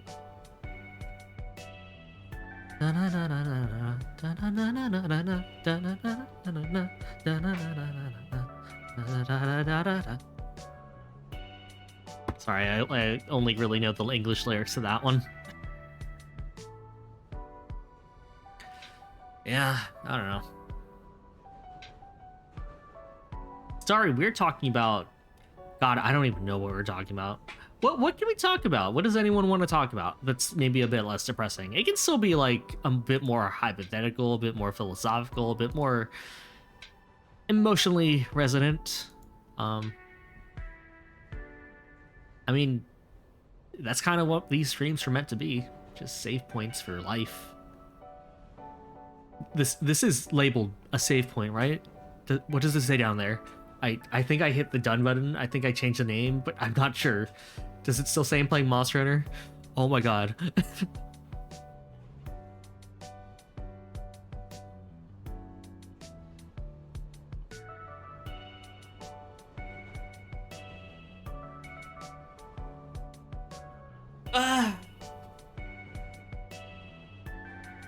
Honestly, yeah, you don't find this depressing, but you do tend to think... Sorry, excuse me. About the stuff a lot and find it interesting. But if you want a topic change, totally valid too. It's a save point. Cool. We can talk about... Let's see. What can we talk about? I want to propose another question to the chat, but...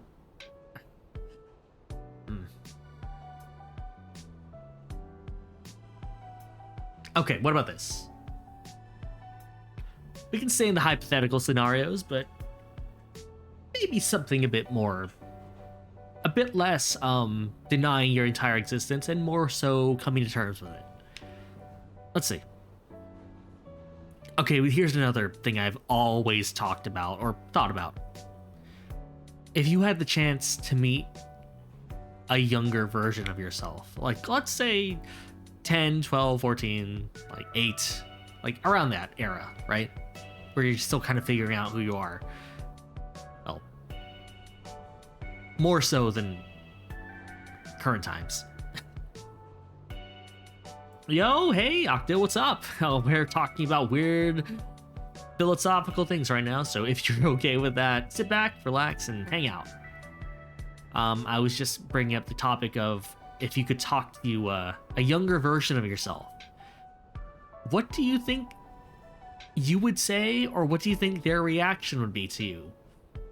Because I'm not gonna lie, I feel like I beat them all the games. I mean, well, I don't know at this point. I feel like younger me might have better reflexes. Maybe. Talking on the midnight train? I don't know what you're talking about. Complete coincidence. No idea what you're talking about. If I could meet my younger self, I honestly think they would be... I don't know. First of all, I think they'd be very upset at the fact that they don't grow tall. I'm pretty sure I was my current height back when I was 12. But, I don't know. I feel like first of all, they would learn that being any form of, like, I'm not an astronaut, I'm not the president of the United States, thank God. I'm not any of those things that my parents told me I'd be. But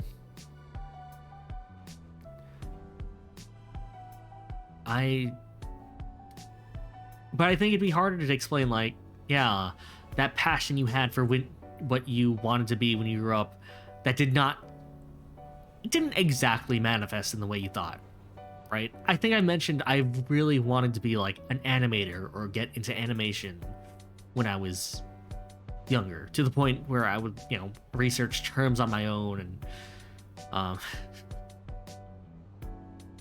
can spot a song reference from a country mile away, even if it's only half reference. Damn it.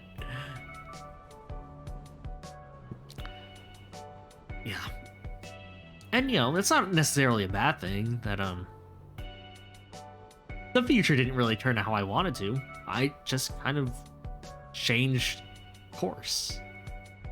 Yeah, we're just talking about dreams, I guess, is what we're generally talking about here. Yeah, when I was younger, I wanted to be an animator. I wanted to get into animation and tell stories, and turns out I did not want to be an animator. That is not what those people do. Well, they tell stories, but not really, like, I feel like animation is a lot more, dream jobs when we were younger, Octo. Around there. Like, turned out, animation, like, I wanted to be a storyboard writer. Maybe not exactly animating. I mean, it was good that I learned more about a potential field I wanted to get into, but things change, What we're interested in changes as we develop. I don't really, I thought I was going to get into video games after that, but I feel like most kids think they'll get into video games. And to be fair, most people do, especially now that indie games are more of a thing. Because for me, because for you, you had an aspiration for a while to test Nintendo games or whatever the case was for a while. Yeah, right? Like, we hear about being a video game tester, essentially being the dream job. But then I feel like as we grew up, we realized testing games is not fun at all. Like, that is not what we wanted to do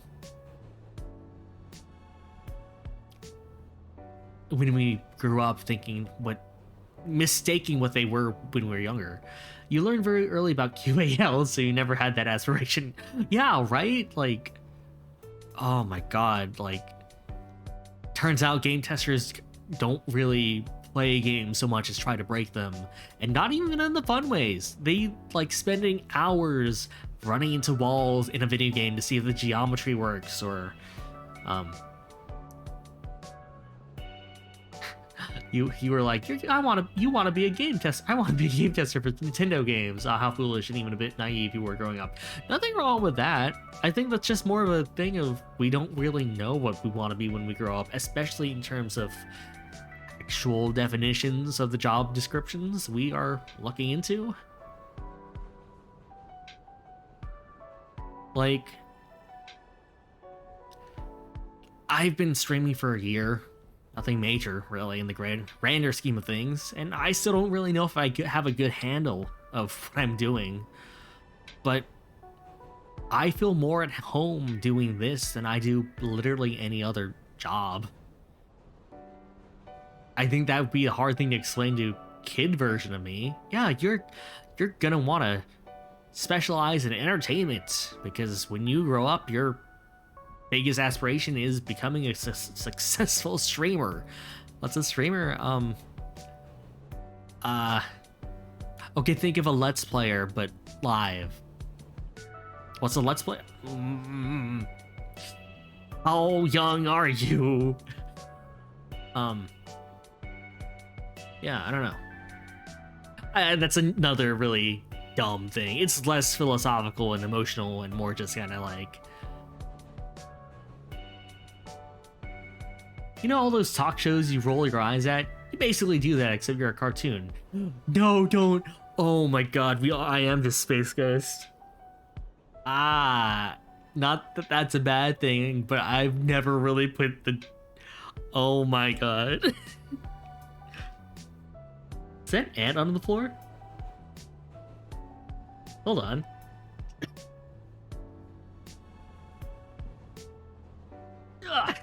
Alright.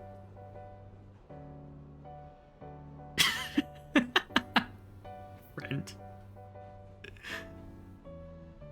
New stream mascot.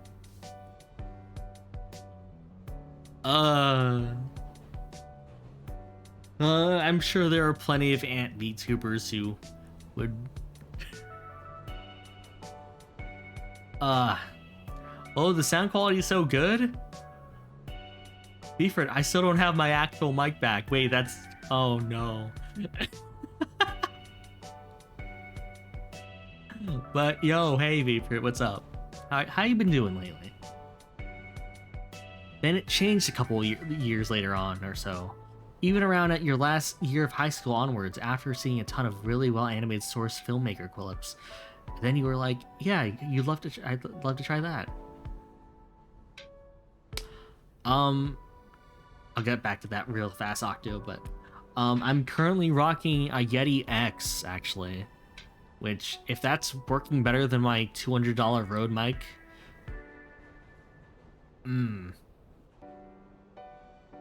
not that this is a bad mic at all, but it is definitely half the cost of what I spent a lot of my money on. So, either I gotta learn better settings for my NT1A1. Shit, which one is it? I don't remember anymore. You started with a Yeti X. It went badly, but you may have... Yeah, that's the thing, right? It's so... Oh my god, I have so many problems with I have so many problems with configuring microphones to suit my voice, because I feel like whenever I look it up, it's always just like, yeah, you can't take any advice from anyone else because everyone has different voices. But then the micro USB port became misaligned and kept disconnecting, reconnecting, resetting the gain to 1 each time. I'm currently there. I think mine does that, actually. Wow. Huh. I mean, I have it basically duct taped, so this is a mic that my dad basically lent me. Sold you on XLR forever. I'm still getting there. I'm still like, this NT1A that I sent back for repairs, and I'm currently getting a new one completely, apparently, is what they told me on the phone. They're sending me a complete new one because they don't know what's wrong with my mic either. It's my first XLR microphone, and I was really happy to get it, which made me really bummed out when it just stopped working all of a sudden. I'm really bad with audio, turns out. Both equipment and the waveforms themselves. My ears don't work too good.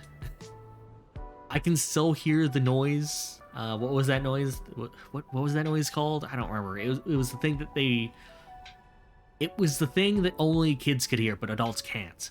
I can still hear it, which I don't know is really... I don't know what that says about me as a person, but I'm so bad with audio as a whole. Yeah, enjoy your burger, Octo, please. Oh god, I could use a burger right now. Like, I barely know how I sound at any given point. I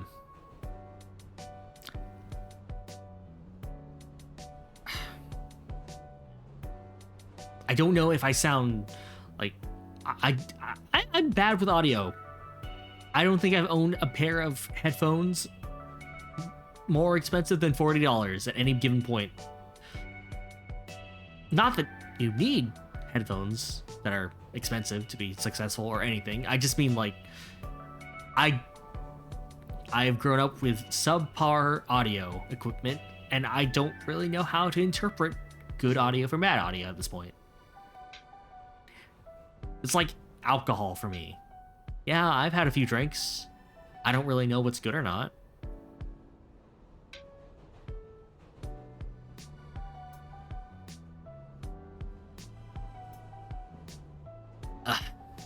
Honestly, same. We were really cheap with equipment until you took this hobby up, learning a lot in the process. That makes me really happy for you, Doran. Like, I feel like, because now everyone tells me that you are the audio guy now. So that just kind of shows off how far, you know, you've taken this. Also, like, just know if I ever have any audio questions, I will be asking you, because I don't know anything about the equipment side of things. You have no idea how that happened. This hobby does weird things. I'll definitely hit you up. Like, Vivrit's here. Vivrit has been basically in my streams, if not from day one, practically. And I've asked him about my audio and how I sound basically every stream. So, because I can't trust my own ears. And hearing my own voice through like OBS to monitor myself or whatever hears me out a little. Like, I could be peaking for all I know, but I mean, here's hoping not. But also, here's hoping that you don't hear every click of my tongue hitting the roof of my mouth, because that would be weird. Oh no. Yeah, you can't do real-time monitoring either. I have to record and listen after the fact. There's weird things to my head, man. I don't like it. I can't even hear myself. Really?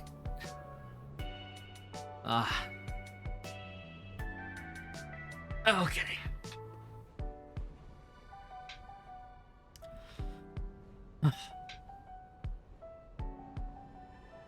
For confirmation, current audio sounds great. Gate is working appropriately. No drop words. Levels are in line across the board. Well, that's really good to know.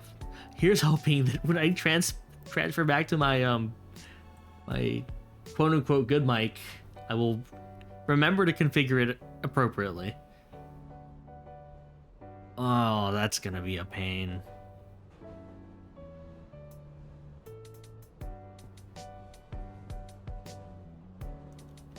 The audio's good? Alright. Thank you guys for letting me know, because that's actually... I feel like everyone here knows at this point that that's kind of one of my struggles with this entire thing so far. Like, speaking of this whole thing so far, I think that's a good thing to change over to.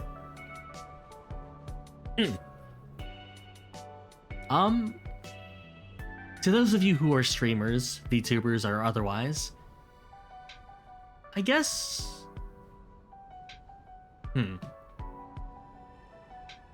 Are you giving off the vibes or setting the atmosphere in your streams that you intended to? Like, that you set off on a journey to achieve? Do you have one of those goals to begin with? Like, are you trying to evoke a very specific feeling? I am, but I'm not there yet, I don't think. There is a very specific vibe I want to get across in my chat, and I'm sure you guys are enjoying the current one, but there is a more specific vibe I want to get across. Not even just like how I present myself, but just the stream in general. I want to evoke a very specific memory in my mind and get that across to you guys. And, you know, can't say much, but I think in the near future, we'll get there. What's the vibe?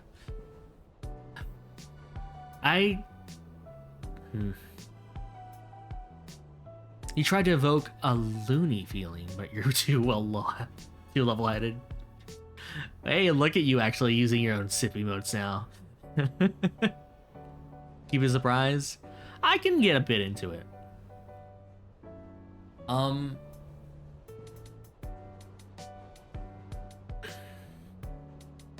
For the longest time, you aimed for a hyper-specific vibe, and it unfortunately attracted some issues with certain types of people. So you're being a bit more general about it. Oh, I didn't even consider that being a thing.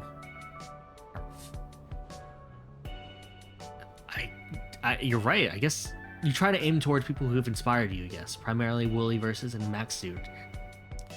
Those are good vibes to like get inspired by, though. Like very comforting, like very open, very. Yeah, I feel like I mostly watch Max. I watch a little bit of Wooly here and there. But usually it's whenever I'm looking at like a very specific game, and like he happened to play it. Um, I just get recommended a lot of Max's reactions a lot. Like very honest, very curt, but still very open. That's super tough to achieve. It's all, nothing wrong with aiming for the top, right? Aim for the moon. If you miss, you'll still, something like that. I don't know. I think Doran's got it though.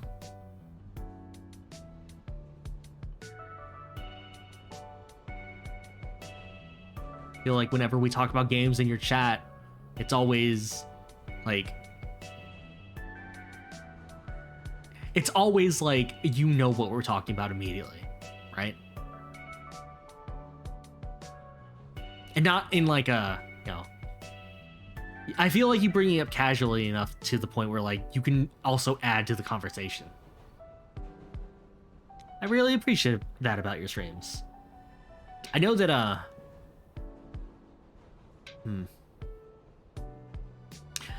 honestly, like, okay. Like, honestly, Doran, like, I have brought up your stream to multiple people, and obviously a lot of us have seen your stream, to the point where like I feel like most of us after seeing it have been like motivated to also up our game. Like I know me and Kai are definitely like, oh shit, we gotta get our stuff together.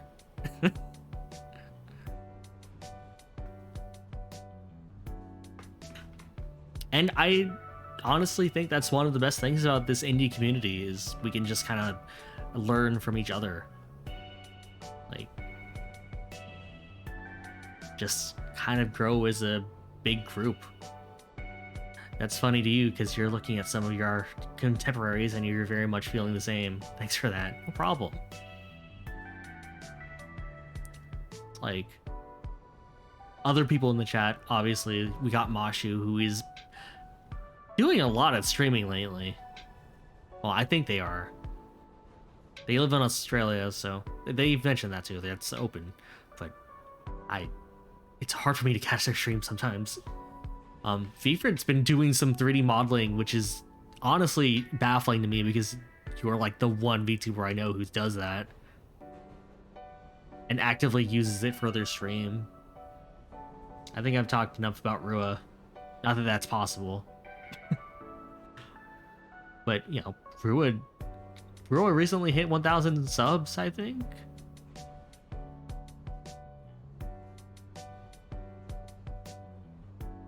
Like, as much as we like to 1.1, ooh.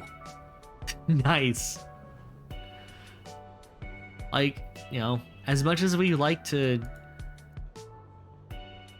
put a lot more of the corporate VTubers on a pedestal, but not unearned sometimes, but it's just like you gotta look to our own successes in our own community and kind of realize that some aspect of being corporate and being big corporate is it's less about quality. Well, I feel like I know a lot of independent VTubers who are putting in just as much effort as the corporate VTubers. The difference is just how easy it is to find their own audience, right? Everyone out there has an audience that is willing to watch them. It's just a matter of finding them or having them find you, I've always said that.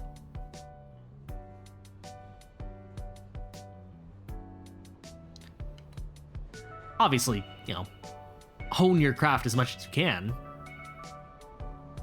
Like, there is definitely an audience for you, but gotta keep sharp. But yeah, I don't know. I still stick to that. I still think you can do literally anything. You can just be yourself, and there will be people willing to watch you and your content.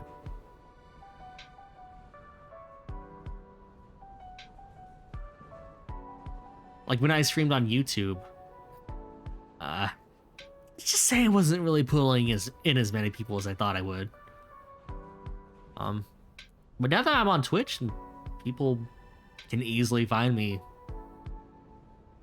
certain ways, I don't know, some ways. I'm sure Twitch is doing something to it. Raids, though I guess YouTube has raids now. Not that I would have ever gotten raided on YouTube. I don't know anyone on there. But yeah, like, I don't know. It might be a mere fantasy, a mere wish. I still think there is a community out there for everyone. Does YouTube have more bots? I guess I've run into a few over there. That's one of your issues with corporate, to be honest. Like, idol subculture permeates it, so the experience are largely homogenized from one company to the next. Yeah, like, I can't lie. I do feel that way with, like, with the way that I love Niji-Sanji En, but with how their successes are kind of trending toward a very specific way, especially from a company, a corporation, a project that I kind of associated more with more of a like a variety of talents and not kind of sticking to one particular genre. It is kind of disheartening to see that, you know, Luxium did really well for them, so they're following up on that. We want corporate groups that are more about than just singing anime girls that can expand, not knocking them, just variety size. No, that's perfectly a valid reason. That's a valid reason to kind of be disappointed with how things are going nowadays.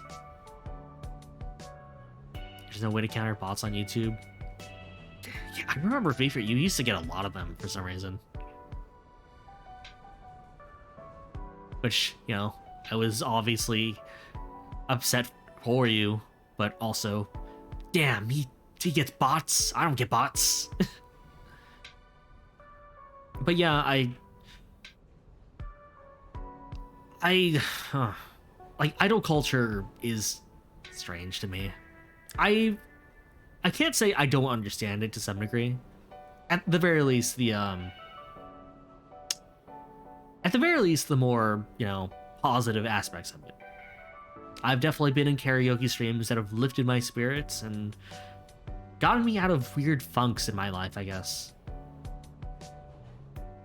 But then the whole, like, infantilization of people, the possessiveness of certain people, the bad apples of the bunch kind of ruin the experience for not only themselves, but everyone else alongside them, including the streamer.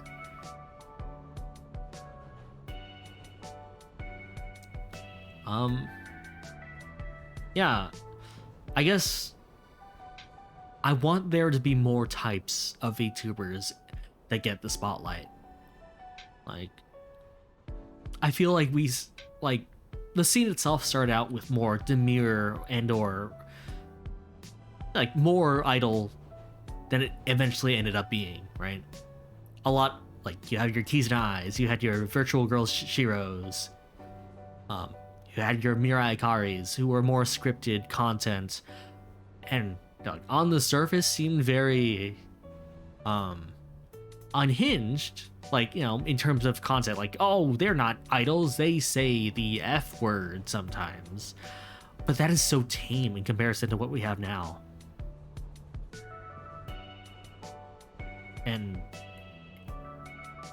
you know, we have stepped away from the idol comparisons that much, but, you know, to some degree now, you know, this is a scene where debuts are a thing, right? We don't have debuts for other scenes other than, you know, the idol scene. It's a weird thing to, like, kind of separate ourselves from. Um, I used to be a really big VTuber fan. I mean, I still am, obviously, but you know, I was someone who liked Keys and I, found her entertaining to begin with. But then, you know, as I met, quote unquote, as I found more and more people adjacent to Oyabun, I got more into those people as opposed to the original. Like, I really liked Mirai Ikari at the time, mostly because she had a video where she interacted with people via VR chat, and I thought that was interesting and unlike anything that people had done back then. I liked Shiro just fine. I didn't watch a lot of her. She was cute. I liked her, and you know, not a lot of VTubers were into first-person shooters in the day. Like, she was kind of the first of her kind there. Like, the joke wasn't she was bad at video games and just trying to play it off. She was legitimately good. You had Kaguya Luna, who, you know, had, well, I guess she more so appealed to like a Japanese market with her more comedy focused skits and shows. You know, that was still different from the rest of them at the time. I don't know if you guys watched the Game Club project, but that was a very skit focused virtual YouTuber thing. Like, I don't really know if any of their videos were unscripted, to be honest. But dates in the top left changed? I don't know what you're talking about.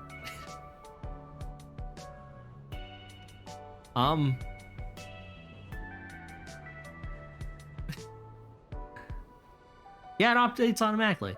Yeah, it's I might have to reconfigure it or something. I don't know. There's no way I've been on this train for that long. That'd be scary. Does this train ever stop? It must. I get to the club sometimes. That's enough Jigsaw puzzling for now. Ah! Hold on. Yeah, I don't know. VTubing, at the end of the day, is also just streaming. An extension of the streaming culture that exists, right? Which, you know, I know a lot about VTubers. I know nothing about streaming as a whole. Let me tell you. Like, I had friends who really like streaming. You miss the variance of VTubing? I still think we get it, right? And not even just in the independent scene. Like, we get it in some aspects of corporate VTubing. But I think it's just so much harder to, like... I feel like that's a bit dismissive. Hold on. Well, you see, there are streamers who play around in hot tubs. I've heard much about these so-called hot tub streamers. I'm interested.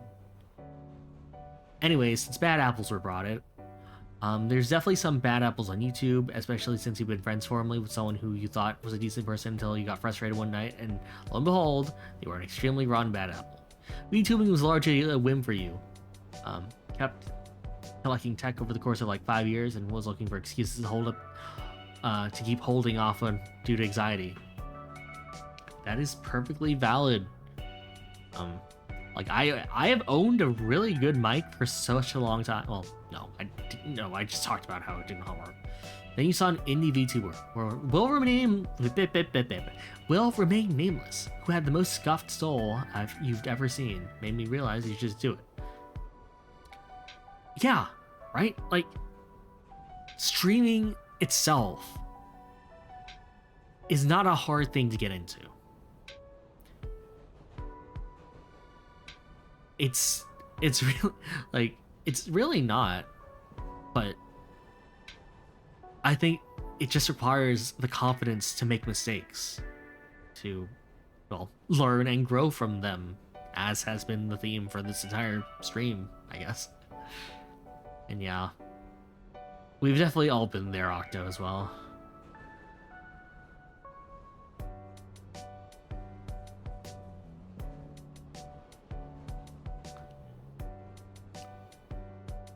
The only reason you found out said former friend was a rotten bad apple was that you'd gone into a verbal fight with them and on social media, and your opinion and attitude changed towards them.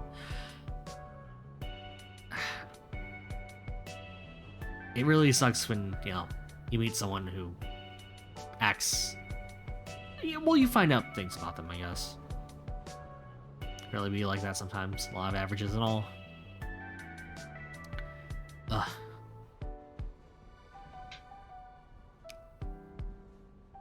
Yeah, I don't know. It's rough, right?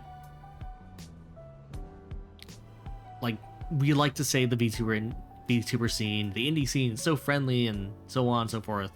I don't even know if you're talking about the scene itself, but I feel like with any fandom, it's always risky. You never really know who people are. Like, oh, but that may be a bit pessimistic, but you know, like, you're taking a risk every time you meet up with someone. Every time you become friends with someone, it's always... I don't really know. It's scary, I guess. We went from AO sup to, oh god, this person is a legitimately disgusting such and such. Like, it's a roll of the dice, I guess. Not that everyone has to meet, you know, your own personal standards for... Oh, I don't know. It depends on which circle you fell into. I lucked out in that kind, and you had a pre-established clique when you start. Dude, the Zoo family continues to impress me day by day. I'm always surprised by how very, like supportive of each other you guys are, and that honestly makes me wish I had siblings. You won't get into specifics here, but glad you jumped the ship, and we're glad you're here as well, Octo. No. Sometimes it's not even like an issue of, like, I'm sure in your case it was, but you know, other times it's not really a case of them, like, other people being bad or, like, you know, problematic or whatever. It's sometimes it's just you literally can't click, right? Which is important for a click.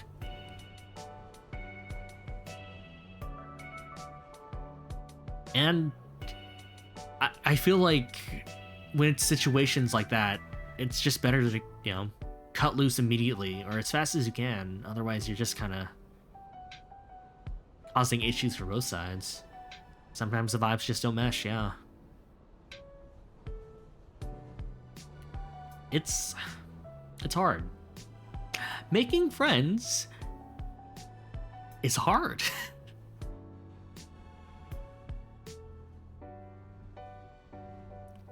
Like, you know, just because you are older doesn't mean that stops being true. In fact, in some cases, it's harder than ever, right? Making friends is harder as an adult when you're not stuck inside a building with someone else. Just go the Goku route.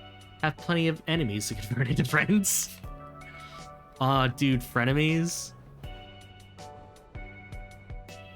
But yeah, otherwise, you just had a fairly easy time jumping into friends in spaces like this and making friends. Yeah, just hanging out, honestly. That's all we can ask for here.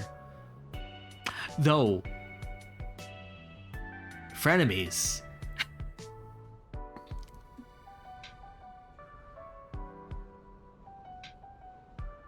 Okay, sorry, this is a random tangent, but I need to ask. Because I honestly have been, like, rattling this in my mind for the longest time. What is a good example of, like...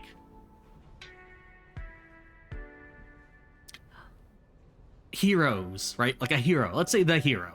The hero of a piece of fiction getting together with like a bad guy who like converts to their side, as opposed to something like a Batman Catwoman situation where it's like I'm always ambiguously good or bad. Depends on who writes me. Because I feel like I really like the concept of friends becoming enemy, or like enemies becoming friends to lovers, or lovers potentially. Who cares? But I don't. It's hard for me to think of like an example of that. Garu. Oh wait, I guess so. Bayonetta has something like that. I actually not played Bayonetta ever, really. Hold on. Who in... Wait, who are we talking about here? Are we talking about... I mean, I guess. God, it's been forever since I've actually watched... I just call it Index, even though I know that that's, like, not the correct term for the franchise as a whole. But I watched the anime, so... Yeah, I don't know. Like, I feel like I really like that dynamic, but I can't think of any examples, honestly.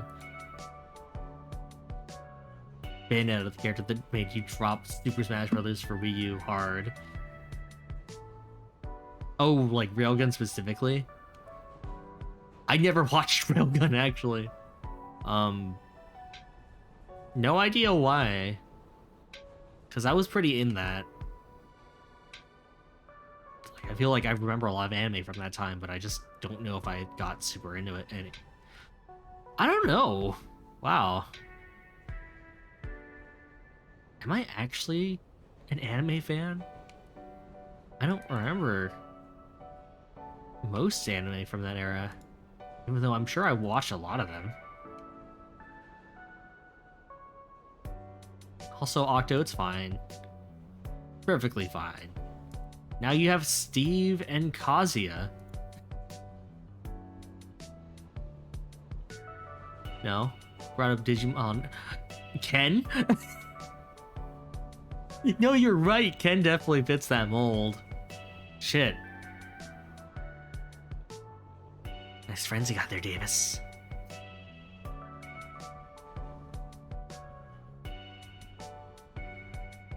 Used to hang out with a friend who I haven't seen since a year ago, who was fairly well seasoned knowledge. Has fairly well seasoned knowledge of various anime. Yeah, I've not been watching a lot of anime. I haven't even been watching like the big ones that everyone likes to talk about, like Spy Family or Kaguya or One Punch Man, I guess. I like Mob. God, I'm lacking so much on modern anime. Quote unquote modern.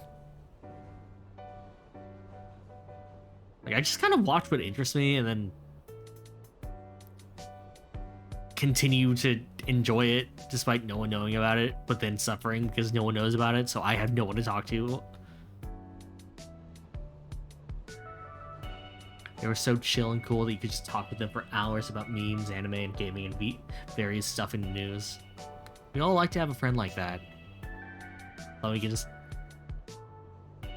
kind of chat at them forever and never really be bored. Or if they were bored, or if you were bored, you'd at least be bored in silence together in some sort of understanding. I like to emphasize that I should always be talking, but don't let that fool you guys. Sometimes being in silence with a friend is perfectly fine. Don't always have to be talking. Unless you're on stream and that's your job. Then you probably should be talking. But you don't have to all the time.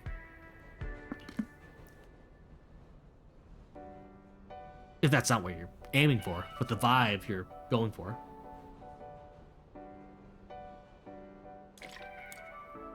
Speaking of the vibe, I never did answer what kind of vibe I was going for in the to begin with. But there is a very specific reason I am being a bit hush hush about it. And for the most part, it is because something came up recently in, let's say, gaming news that has very much evoked that vibe. And I feel like everyone is gonna say it and comment on it as soon as they see what I'm going for. And I've been working on this for months. And the fact that so-and-so game was announced and kind of has a very similar vibe and color scheme, it's gonna be fun. Yeah, they're a kind of friend who could go from topic to topic and find a way to segue between them. Oh, dude, segues. I love segues. I wish I could have a segue. We'd always laugh at some of the sillier things. We all have someone like that, I hope. Talking's overrated. At least use your own emotes. God damn it. You have the sip emote. Use it. Yeah, yes. I'm talking about Elden Ring. That's the game I'm talking about. That's the game that stole my vibe.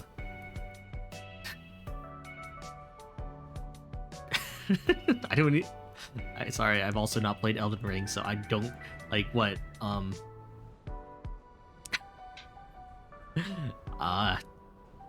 There is no, like, blue lady... That is not part of my redesign or my my re-debut or my new overlay. No blue ladies here. Though I am not above giant ass trees, I love myself a good world tree. Like, yeah, it's in basically every JRPG at this point. It was back then. It was 20 years ago.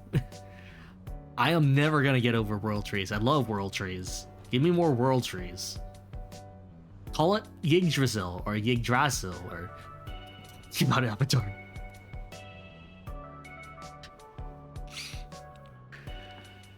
I guess Avatar does have big trees and blue people, huh?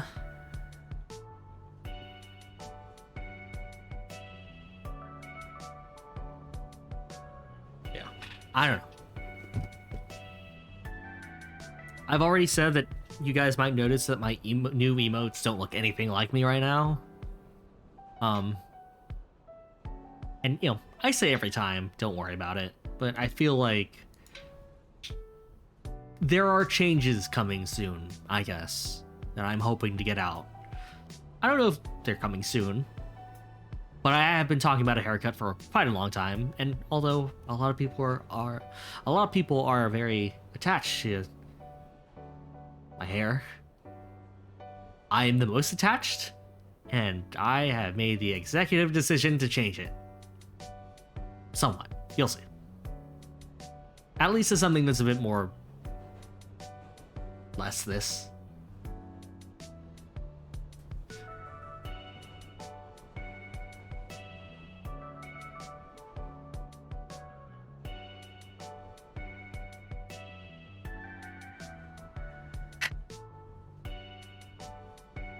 I don't know.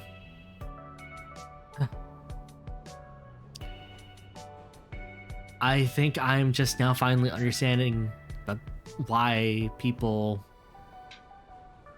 You like this hair?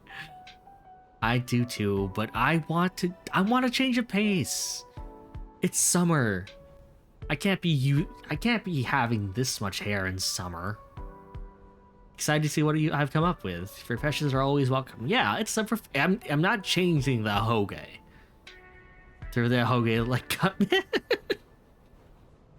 How is that the first cut man joke anyone has made about this?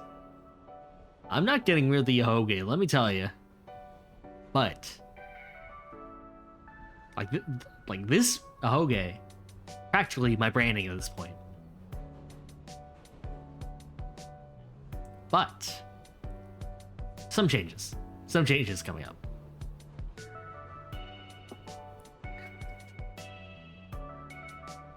Also, Vfer, you and I basically have haircut cousins. Like, our hair is not too dissimilar from each other. You will live, like, I'm passing all my hair energy to you. Not that I'm getting rid of any of it, but what parts I do get rid of, you are very well welcome to taking.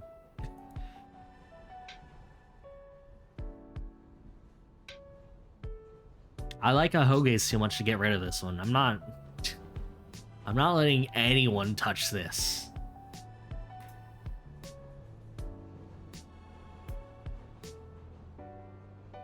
But yeah, as you know, now that I'm complimenting, now that I'm complimenting, but why can't I say it? Now that I am complimenting myself, there we go. If any of you guys would like to be my sibling,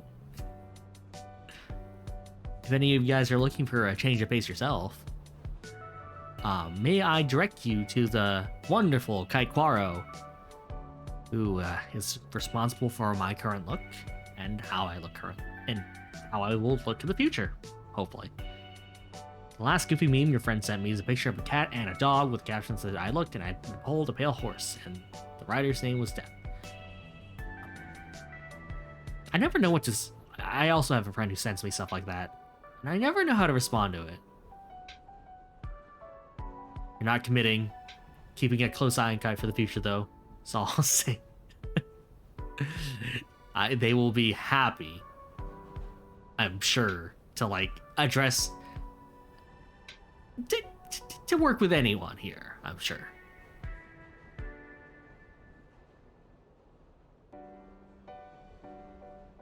But yeah, I'm not opposed to the number 2, as what I can say. Decimals and O's included. I'm looking forward to what the future has in store for all of us, really.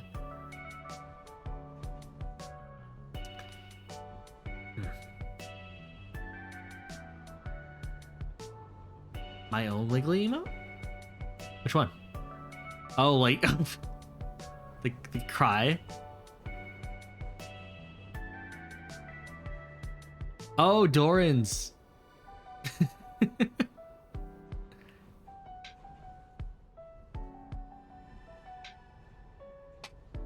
God.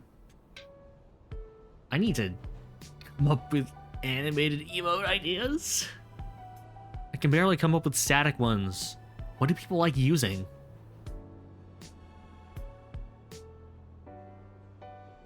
Do I have kites on me right now? Let's see. I do. Not that they have any.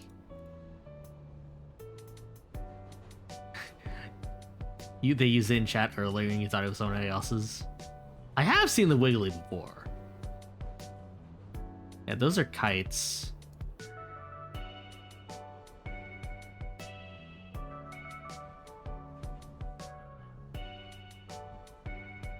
Kite is also my sibling, but they are also my parent. So, you know, weird family, but you know.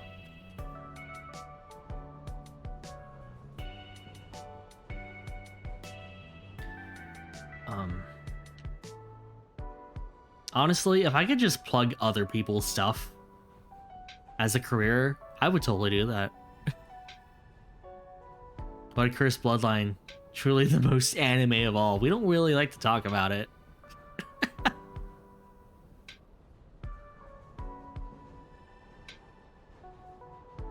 Not this circle.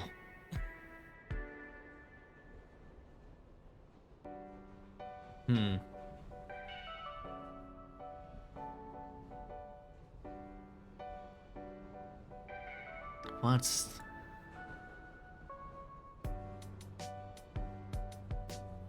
Gives me some what a horrible night to have a curse.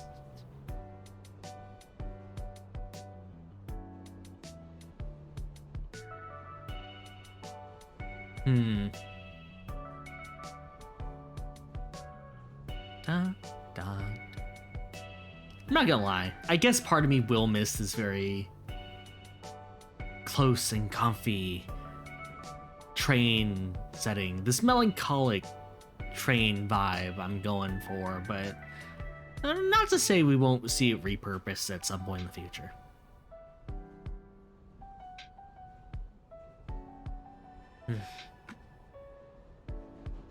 All right. Give me a second. Can always make an expensive redeem or something. A redeem to get onto the train? Like a ticket? That's not a bad idea, actually. We might be on a different train. Anyway, At least the villain like Dr. Octopus from Spider-Man 2 isn't messing with the train. Oh, don't jinx me now, Octo. Wait, Octo.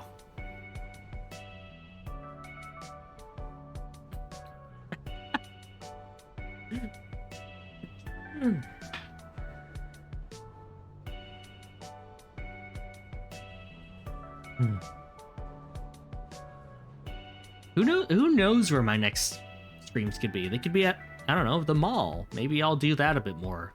I've already talked about the mall. I might as well go to the mall during a stream. Very possible. You have no allegiance with that villainous stock. Fair enough.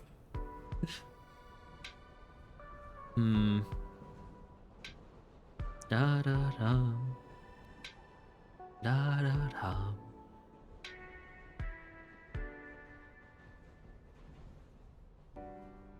Doran, remind me to ask you how this multiverses thing is gonna work out, by the way. Because I don't know, like, something about Twitch drops or something, or early access, and I have no idea what any of that means. I just want to know about Tom and Jerry. You know, you're streaming on Monday? Okay, alright.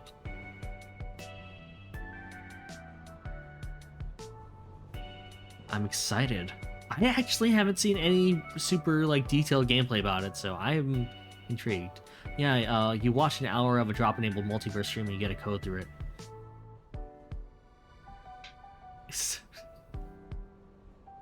Not a big time investment to get in.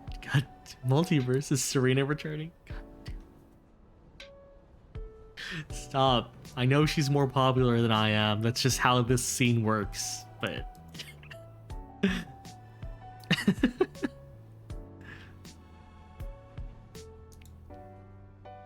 I'm already working on my new design. I can't work on Serena's new design. Not that I would have to. She's her own person. She can do it herself. I need not bend the laws of the universe to tell her how to dress. Yeah, we're keeping that up. Damn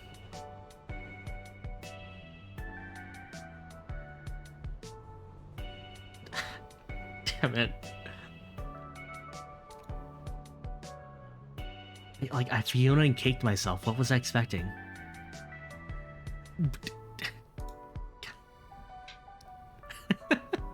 Sorry.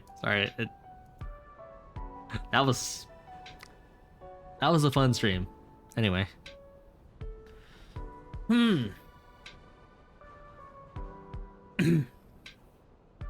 me compose myself. I mean, no, I do I have a picture of her around? Yep, there she is. Never mind. Sorry, that wasn't her. She was not here for a surprise visit. That was like a cardboard cutout that I carry around with me at all times. That she gave me. I don't really know how to justify that in universe, but let's just go with it.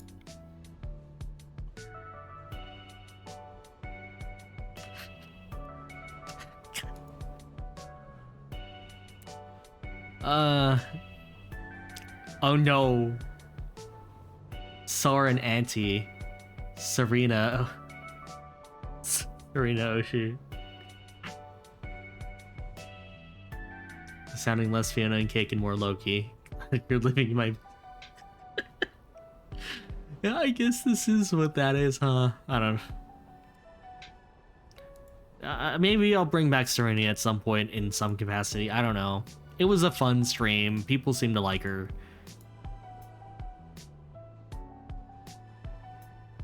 Man. Maybe April Fools. There are so many other Sorens that we could be looking at. You sure you just want the one who had a mic? The one who had a functioning mic when I did not? Is that really what we are aiming for here?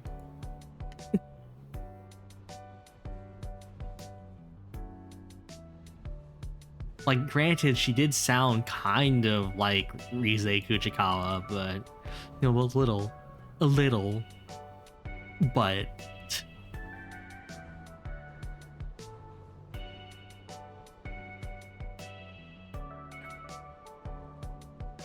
Man. I lost my train of thought. I don't know what we were talking about to begin with. We want Serena. Here. You can pretend she's here for a bit. That's not me. Here she is. Yeah, just there. Yeah, her.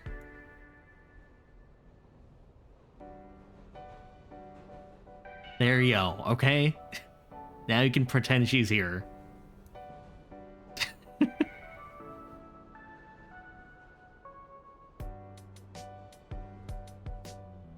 Her and her backwards ahoge. I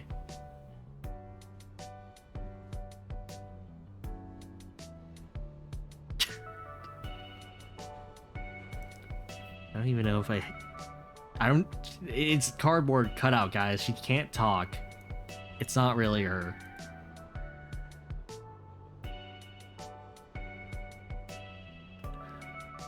Oh, why did I do this to myself?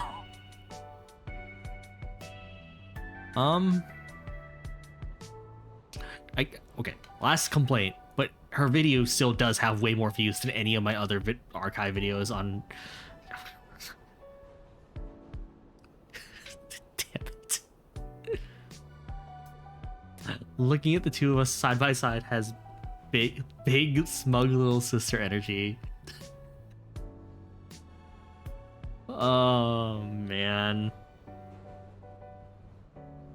She was a bit sassier than I tend to be, I'm pretty sure. I don't know. I need to look at that. I need to look at the archive again. Okay, I think that's something I can do. I can talk about what videos I've been watching lately. That was kind of the entire point of these save points to begin with.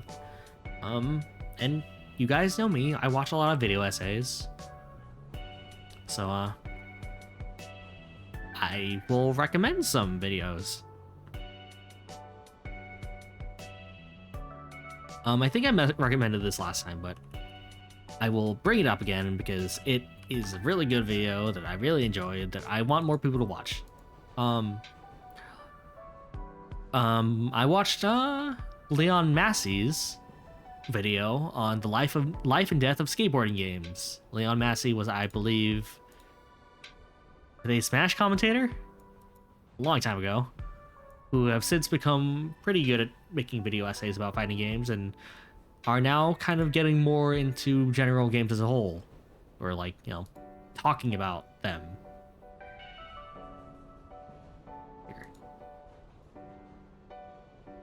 They did a video on the life and death of skateboarding games, which, you know, I personally have a very fond recollection of.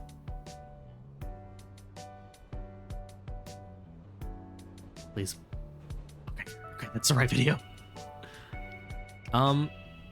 Again, I don't know if anyone here also really likes really enjoys long video essays, but you know, That's kind of what I'm into, so that's what you're getting.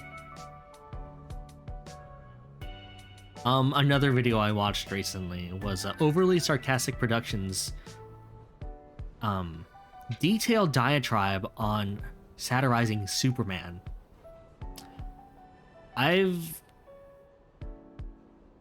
You love OSP. They're great. Like, honestly, when I first found them, I was kind of happy I found them pretty late, because then I had that much more content to go through. But yeah, I've never really been. I've never been really for the idea of like making a twisted version of Superman in order to get the point across that, you know, Superman's dangerous, because it's, I don't know. I feel like there are a lot of Superman stories out there that kind of get to the core of what Superman is and who he is, that kind of, what's the word? It's a bit harder than just man strong, man danger to humanity. It's, you know, this is a guy who was raised as a, I'm not gonna get into it. The video does a good job of it here. Like, turns out, with a character that has been around for getting close to 80, 90 years at this point, there are a lot of nuanced takes on the character, as well as a lot of what's the opposite of nuanced, whatever that is, that kind of flesh out the character a lot more than you would think from, you know, the superhero man. But yeah, OSP is also really good itself. They get into a lot of good topics. If you enjoy history, you got blue. If you enjoy myth and legend, you got red. I bring up Tessegger every time I talk about any video essay, so I'll just bring him up again. He is a really good video essayist on kind of weirder, nicher games that, well, some weird niche games. Other times he brings up more mainstream stuff that people tend to know, but for the most part are still kind of unaware of. And I think he's really good at explaining his thoughts, and really funny too. One of my favorite videos of his currently is, he's currently doing a video series, an extension of his series as a whole on the series. That's the word. Hold on. He's currently going over Yakuza 0, right? As a part of his collection of videos detailing the Yakuza franchise as a whole. And it's really interesting listening to him talk about Yakuza 0.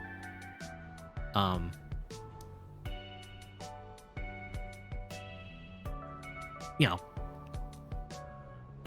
I guess as someone who had just recently gone through all of Yakuza 5 in a 7-hour video. Here.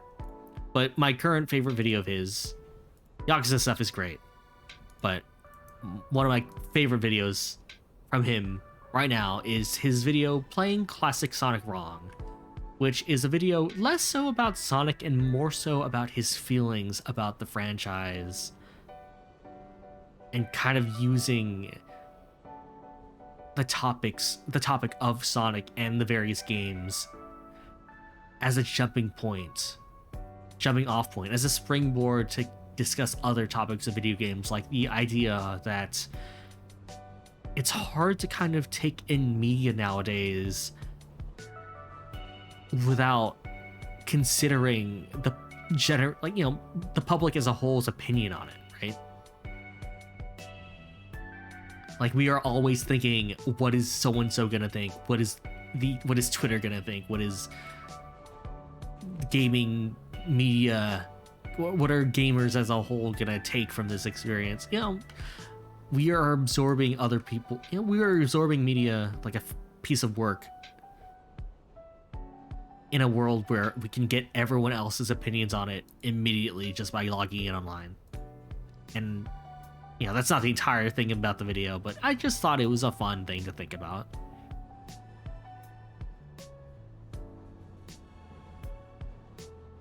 Video essays are fun when you don't want to think or, well, be left alone with your own thoughts.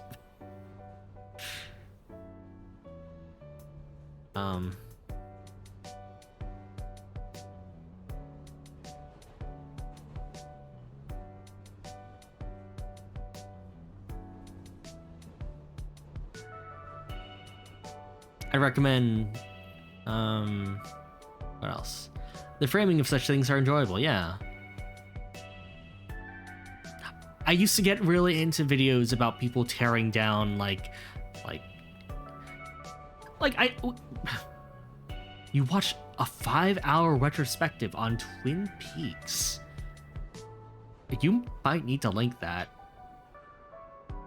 Or link it to me. I don't think links work on the chat, so, link it to me, I'll link it to everyone else.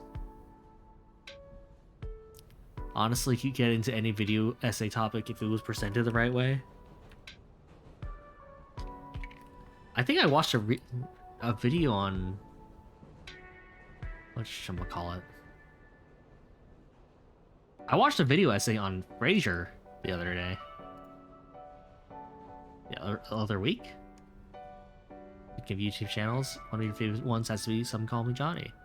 I do watch them occasionally. I don't really know if I feel like with a lot of more like gaming focused videos, like channels, usually I watch some like out of context, like just kind of whenever they show up in the relayed list. So they call it, a lot of them blend together for me. Super Gaming Rose and Brain Scratch comms. I'll look those up later, Octo. Those sound familiar, though. Let me see. And set.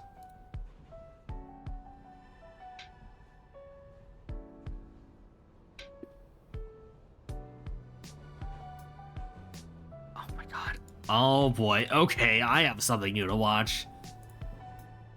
I'll put this in the chat, Doran.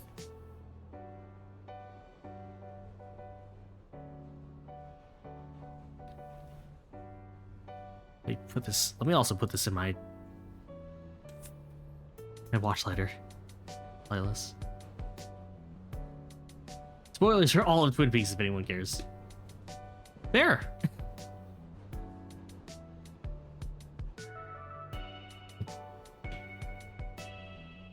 Features Johnny, his friend Matt, and as well as Elliot, and one or two other people. I think that's another thing I need to get back into, right? I need to get back into watching people regularly, like a podcast or something. Which I guess I kind of do with VTubers to some degree, but, you know.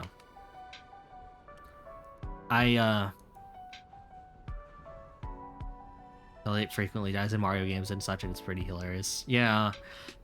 Like, you know, okay, so the last kind of big group of internet people, I guess I could say, that aren't VTubers that I got really into was A Giant Bomb. Which I guess I talked about earlier. But,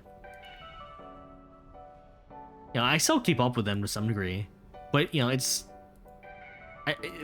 the site has been going through some changes within the last, let's say, decade. And, you know, people move on with careers, so on and so forth. It was Super Best Friends. Yeah, Super Best Friends is the other one I hear a lot of people got into, right? And, you know,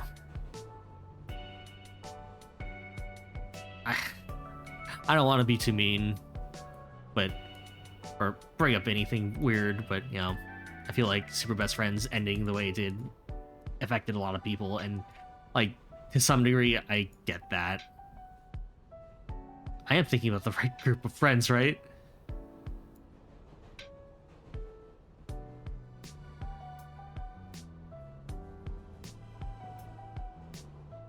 There are hilariously maybe moments. Yeah, like you get into something for years, and all the in jokes and so on and so forth just kind of. Oh, dude, Serena, move! You're blocking chat.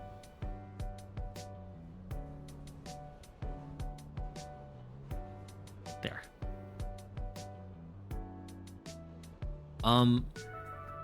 Yeah, like you watch a bunch of people for long enough that there's like a lot of in jokes that just kind of come naturally. That I don't know. Once it's really dope. Yeah, like in jokes that you get and that fandom gets that are so hard to explain to other people, and maybe I just need something like that again that isn't Nichi-Sanji. Even though I love Nichi-Sanji, but I feel like I need more than one outlet. More than one thing again. I still watch Jeff do his own thing.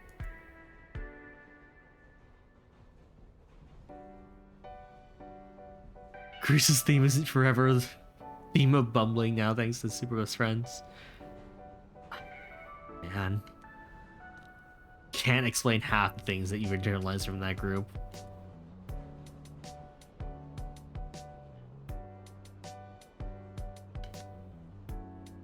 And we keep those kind of things like with us, right?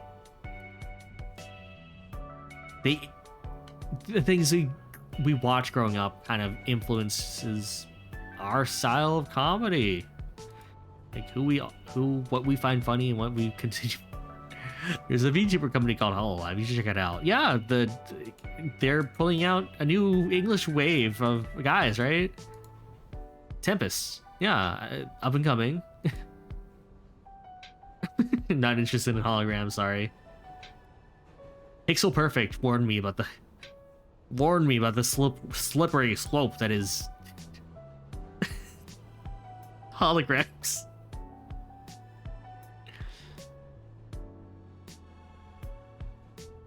The former person playing Sonic 3 Knuckles, taking Waterpath Angel Island Zone managed to drown Knuckles. I might need to look into this, Octo. These are very specific references. Yeah. Finally have new news about Hollow Stars EN. I'm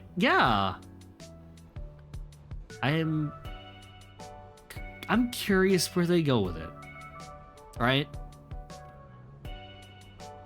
Because Hololive is the idol company currently. But I feel like when it comes to male idols, Nichi-Sanji kind of jumped first, shot first, which, you know, I doubt it's gonna be hard to compete with that, considering I don't know how much of a crossover there would be with Hollow Stars and Hollow Live, right? But, you know, who knows? Personally, I would have been interesting if they went with a more casual, like, variety stream. Personally, don't like cover. But I'm just hoping this means male VTubers will get more exposure across the board. Just act like the Backstreet Boys. It's easy. Yeah, that's a timely reference, Vfriend.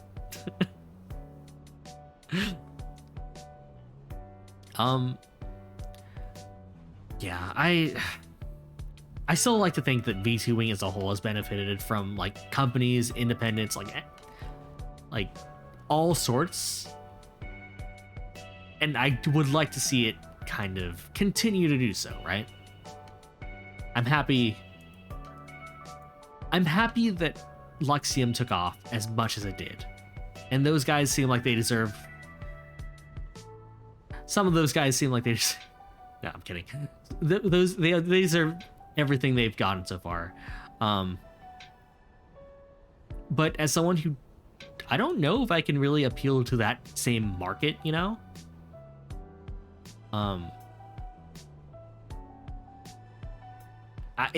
When the more male idol focus wave took off, it made me kind of worried, because I don't know if I can really appeal to that. Or, okay, I probably could, but would I feel comfortable doing so? Who knows? What's wrong with Cover? I thought it was Clover for the longest time, but I'm just misreading things. Long-standing series of opinions. He'll save it for another time. That's fair.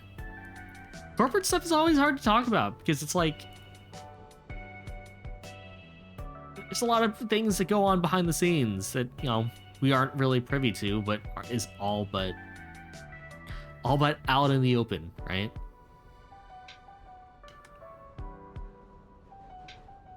It's like, I like a lot of the people who, like, it's always, you should always be wary about liking, or like saying you like a company as a whole. I like various aspects and cartoons and things that have come out of Disney. Do I like Disney as a whole, as a company? It's complicated. For the most part, there are a few that are outliers, but you feel like you feel that once people get to the 3-5K following range, they either try to go more corporate or drop off because of life. A lot of VTubers are also to destroy your fantasy. Favorite. I'm sorry to say, but the person you met at Disneyland years ago was not actually Mickey Mouse. Actually, maybe I can't. No, you know, whatever. The cast members behind the suits put in a lot of work. They might as well have been Mickey Mouse. They're putting more of an effort than most people at Disney.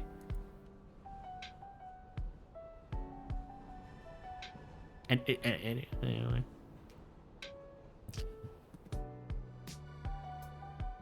I got into a weird cast member rabbit hole a long time ago because I was just curious about, like,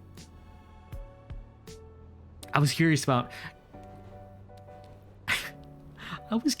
how a lot of them felt about, like, their experiences interacting with people on the daily who may or may not be kids, let's say. This all kind of stemmed from the whole, what was the Peter Pan who got really popular at California Disneyland, I think. That dude had a following, and I don't know.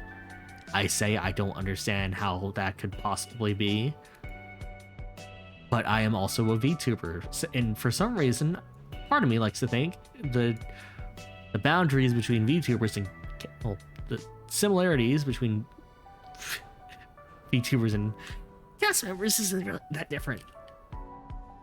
Mine will always go to that one Gaston that went viral. Oh, that Gaston was great. I know the exact one you're talking about.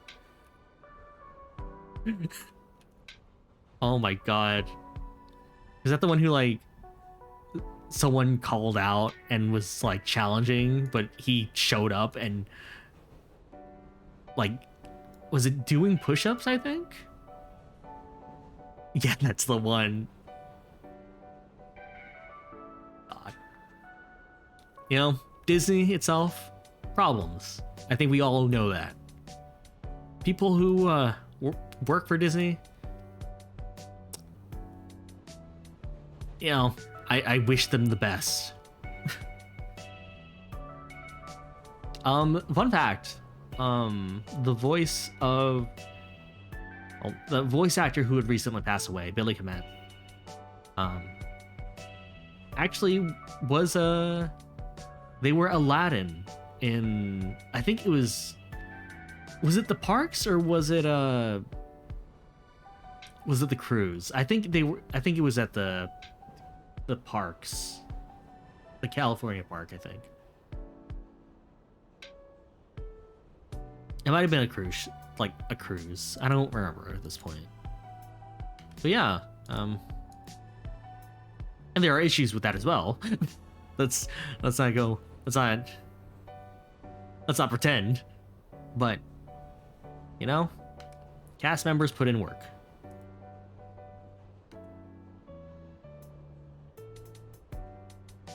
Yeah, please look up, like, I guess Reddit threads about cast members like talking about their experiences at Disney parks, because it is a fascinating adventure. Have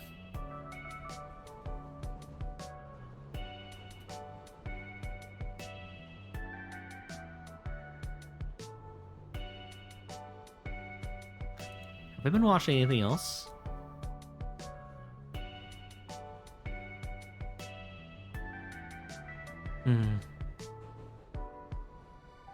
What's my history looking like?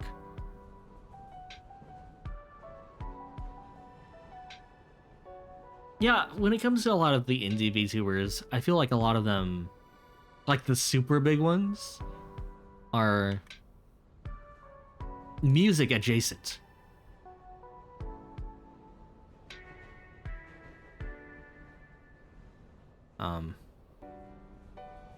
Though I'm mostly referring to like the ones who were also voice actors prior. I'm talking about the EN scene, by the way. I'm sure things are different for other scenes, other branches of the industry, but I mostly know of Monarch and Sayu. And Christina V has definitely talked about wanting to become a VTuber soon, and that makes me wonder, what could happen.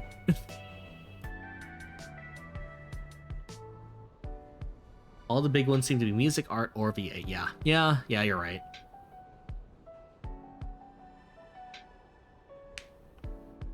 I also keep... it's also hard for me to keep up with who is a VTuber now and who is streaming with an avatar, right? Because I feel like there is a difference between what they normally go by.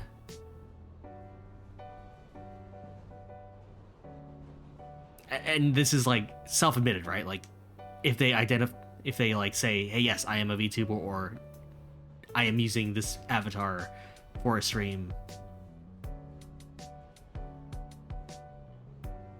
because I don't even know if this is like a thing. Like, I used to watch some of the people in VShojo well before they were VTubers, but they are VTubers now. I remember a friend of mine a long time ago being like, hey, listen to this cute anime girl, and I was just like, oh, that is indeed a cute anime girl. Saying various things that cute anime girls tend not to say. Oh, that's what I watched. Hold on. It's a hour-long retrospective on Zone of the Enders.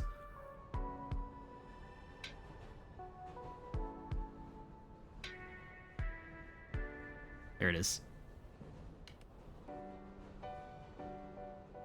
Mr. Cheese puts out some amazing stuff. They don't have a lot of videos under their name yet, but amazing, really good. You were listening to Beyond the Bounds just a few days ago. That's such a good song. So part of me wonders if I should like stream Zone of the Enders, like, well, the 1 and 2 obviously, but I know everyone says to just skip to 2, but I want to get the full experience.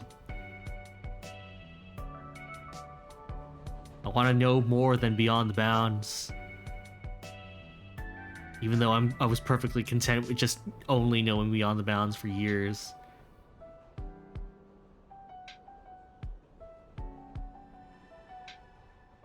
That's the thing about me. I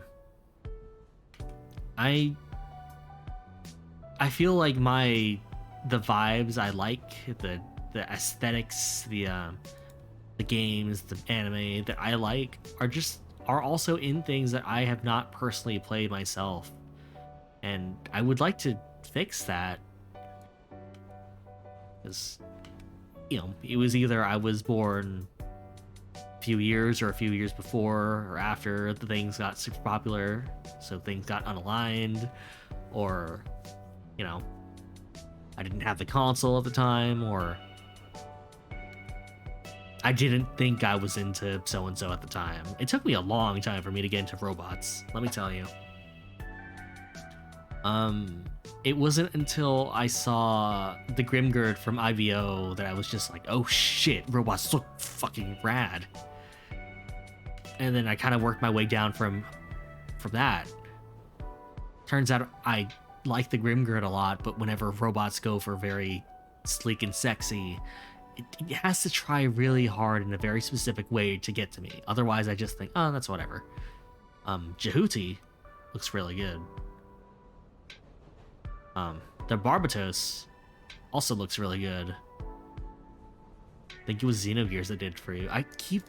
That's another thing that I probably should have gotten into when I had the chance, but I don't think I had a PS1 ever.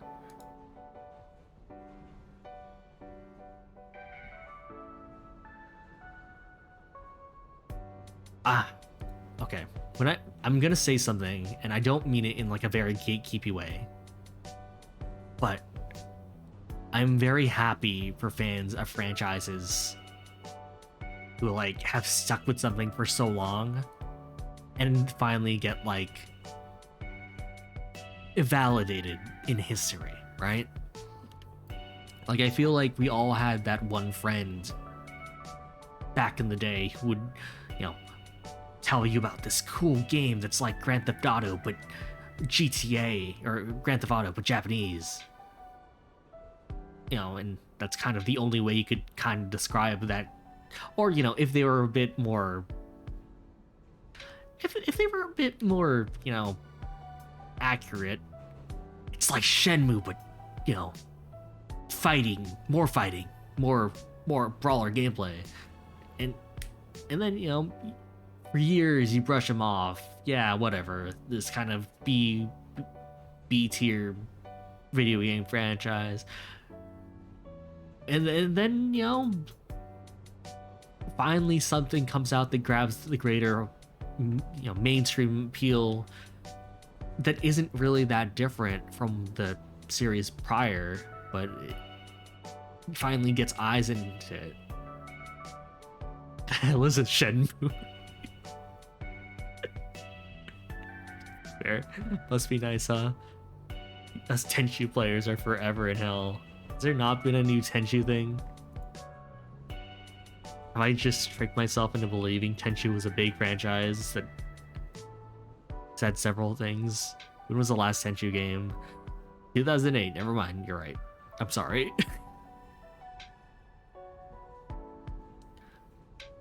Sorry, I don't know where my head was at when I thought more people would understand what Shenmue was as opposed to Yakuza. I don't know, like,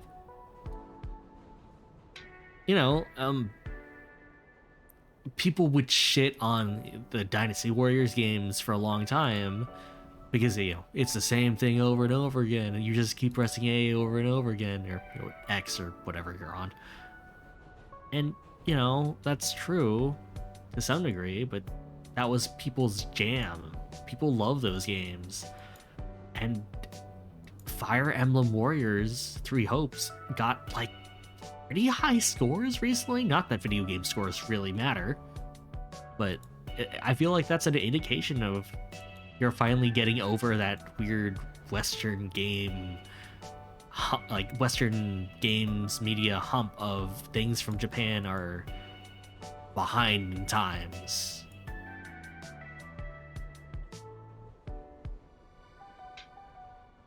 I say about a phenomenon that was happening like 2008 through 2013. Like, we are far and beyond those times, but sometimes it's just nice to see. I feel like there was what am I talking about? I feel like there was a game franchise that I had recently gotten that I was into for a long time that recently got that same treatment. Monster Hunter.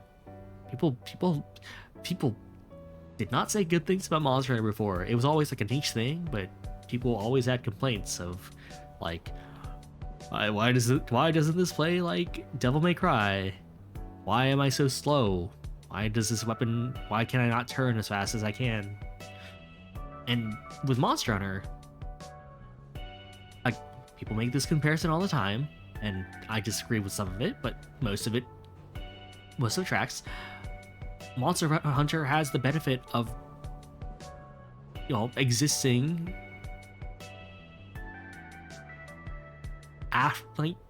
while Dark Souls started its whole journey. Like, its whole journey of becoming the big thing, or I guess Demon Souls into Dark Souls. And now people appreciate more, like, deliberate attacks, more animation-focused gameplay. And now, in Rise, you can play like Devil May Cry. Oh, not that it's bad. It's just funny how that works out.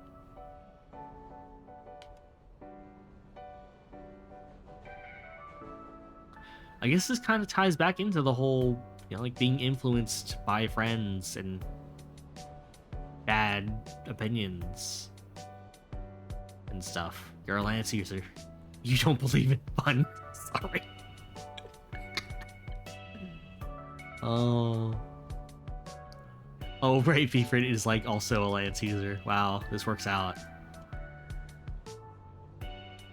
They got like a Dragoon move in the new Sunbreak.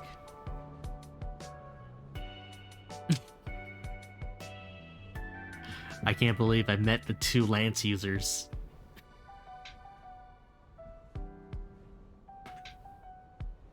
I've met the two Lance users in the Monster Hunter fandom. There are dozens of us. Remember when it used to be like Hunting Horn? But then they changed Hunting Horn completely. Well, not completely. Kite still uses it, and I think Dave said that it's pretty similar, if faster, but oh man. I mentioned this several times during the Monster Hunter stream. I like games where people can kind of forge their own identity via gameplay. Like, I was that type of person who would get very weirdly upset whenever, like, I'd talk to my friend about a game, and let's say, like, we ended up choosing the same race and character class. And I get upset because I'm just like, oh, I feel like I was robbed of learning about some other aspects of the game I didn't know about. Or like joining a D&D campaign and not talking with everyone beforehand, and then turns out there's like 3 monks and you're one of them. And it's like, yeah, everyone's entitled to their own class picks, but no, I'm not special. And I feel like with Monster Hunter, I don't get that sense of thing. Like, everyone comes to it and gets something different out of it based on what weapon they use. And even if you use the same weapon, no one plays exactly the same unless you're like chasing the meta or whatever. Hold on. Like, my brother uses a greatsword and is very traditional. Like, he and I grew up on, I guess, the PSP game. More so the 3DS game. That's why you love fighting games, but outside of that genre, when games hit that note, it's really special. I think that I want your take on this, Doran, because I've had this thought for a bit. You love games like MGS3, Breath of the Wild, and Elden Ring that are open enough to where you can swap war stories. I want to talk about that too, though. Okay, well, I'll hit you with my thing. I have had a very specific thought about Monster Hunter for a long time that I don't know if is applicable, but I feel like it's getting more and more similar to this than as the years go on. Would you say that the loop of Monster Hunter, of fighting a monster over and over again, like learning the mechanics of, when is the best time, maybe not optimally, but as optimal as you can make it, kind of looking for windows, looking for tells, so on and so forth, is that very fighting game-ish? Because I feel like someone described Monster Hunter to me, like, well into my love of the franchise, like, years and years, and they were just like, how come you're not into fighting games? And I was just like, what do you mean? It's like, you play Monster Hunter. You're basically reading the other, your opponent is an AI monster, and it's a big and beefy one, but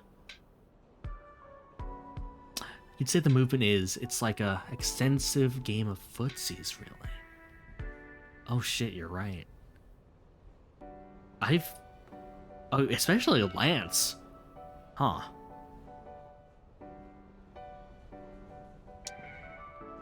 Like, I guess you could say it's like, that's video games as a whole, but I don't, like, I have very specific thoughts about Monster Hunter. I love how it makes you, I don't know. It's closer to Cuphead, boss rush game with a grind element. Shit, maybe I should get into Cuphead. It's about optimization rather than reads. I can see that, since it's a CPU. You're right. It's not really reading if it is like a programmed pattern.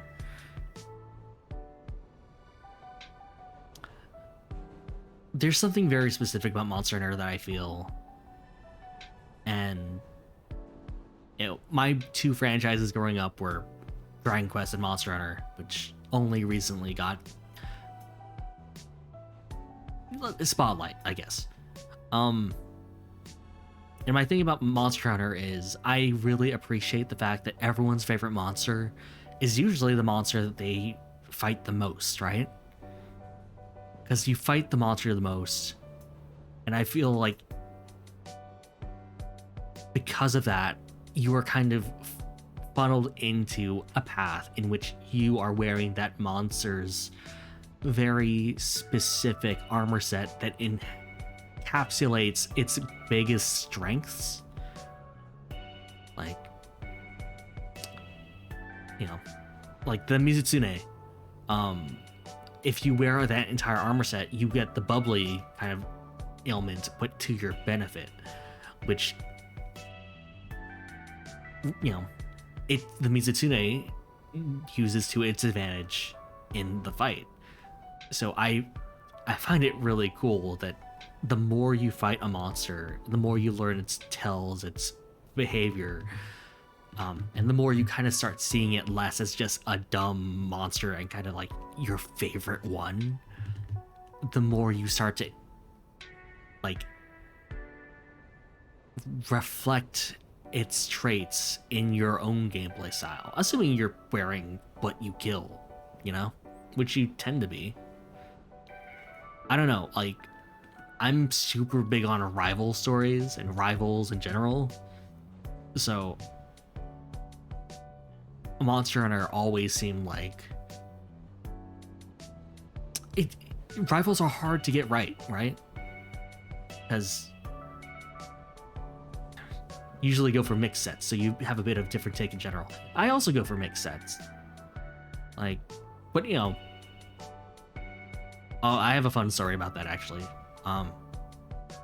Unless it's Royal Ludra, that's of course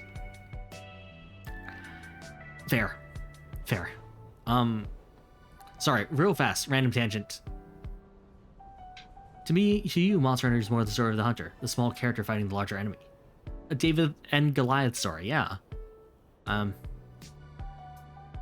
So when you fight something enough, you optimize and embody hyper-aggression. So when you fight something enough, you optimize and embody hyper-aggression.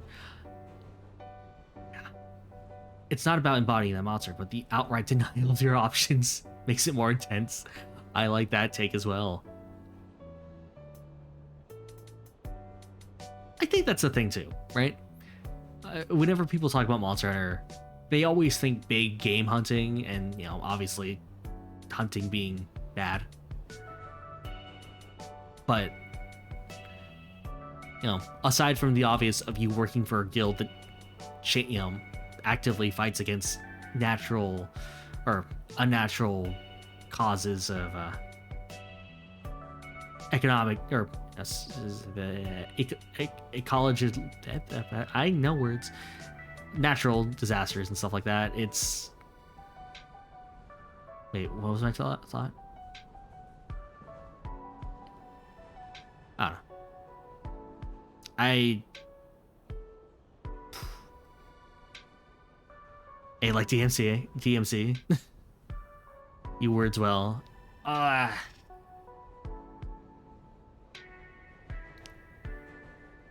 Monster Hunter is a weird franchise to adapt. We've talked about the Monster Hunter movie countless times, but so you think what I said is true just for a different reason?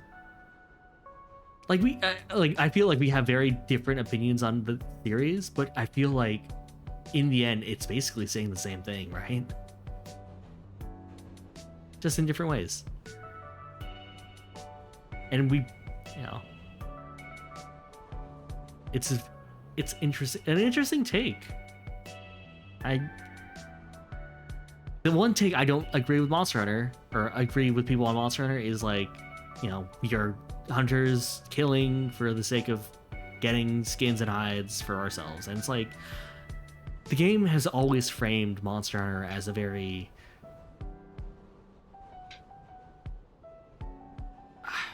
I don't even know how to describe it. It's so hard to talk about. Like, the movie came out, it was bad. People generally didn't like it. Monster Hunter fans for varying reasons, but one of them being it did not depict the monsters in kind of the right light. And I haven't watched it, but I have watched the Netflix show, the Netflix movie, which is animated and looks a lot more like Monster Hunter, but I still don't feel gets the spirit of the games right at all. And that's the thing, I don't even know what that is at this point. Because you could have the monsters be outright killing machines that deserve to be destroyed for the betterment.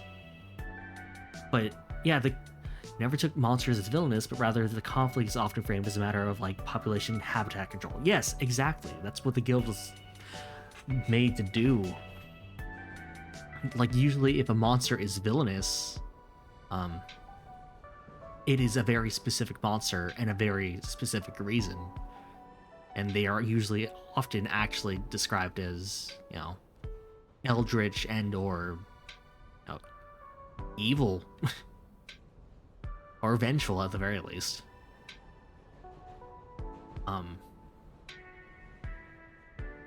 But yeah, it's because the monsters are meant to be hunted, obviously that's the case, but they're also kind of the faces of the franchise. And I feel like you kind of tread a weird line with that of, these are obviously the bad guys, but you have to show them a certain degree of respect, right? Like, I have always thought of them as like heels in wrestling. It's a weird comparison, but like, we're obviously supposed to not have reason to take them down, but we get attached to some degree.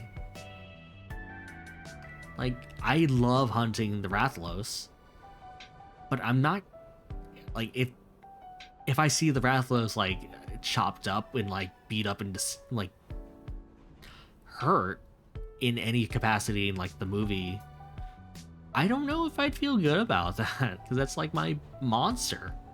That was my first wall. We all remember our first wall.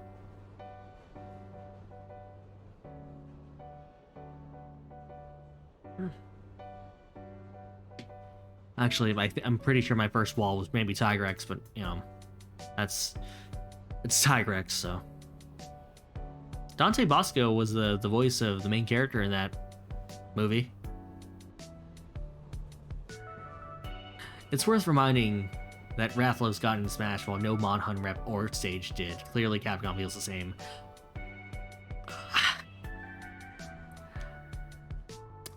Rathalos gets around. Like, if Capcom really feels that way, I would be okay if they made a Monster the Fighter character in a Smash. For a long time, I was thinking, like, because, you know, other fighting games had a Hunter. I was thinking Palico might get in if they wanted a Prey or a Drome of some sort could. I actually don't think that would have happened. Palico more so. Less so the Prey, like a Drome. Now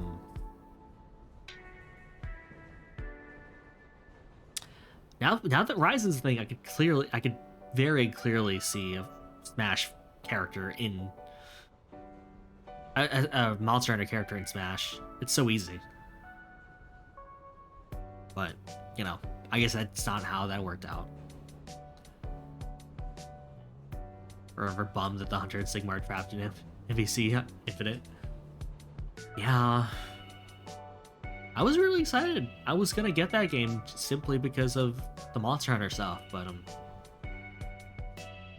know, people told me not to, and I listened. So, you know, I should probably thank those people. But I don't know. That would have been a weird first fighting game. I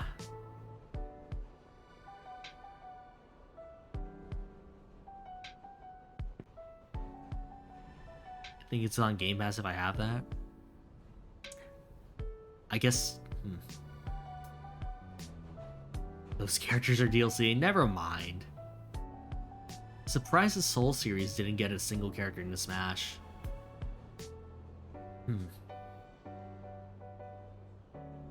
Like... That was hard for me. Because in the circles I've been around, I feel like Tekken was always the bigger one than the Soul Calibur series. Not that I didn't play both. Because I didn't play both. I dabbled in both.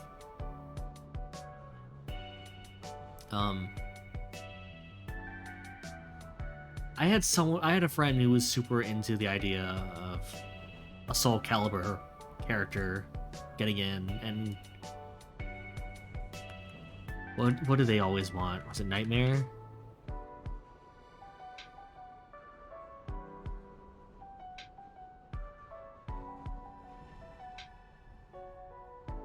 Oh, sorry. I'm an idiot.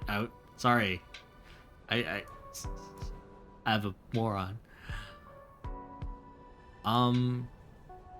Okay, to be honest, I was rooting for a Soulsborne character to get in Smash. Not because I have any personal attachment to the Souls franchise. But more so, I thought it would have been funny. Thank you for the follow, Mercury the Flying God. Character that isn't Shantae you'd want to appear in Smash someday in Smash has to be Miles Tails Prowler.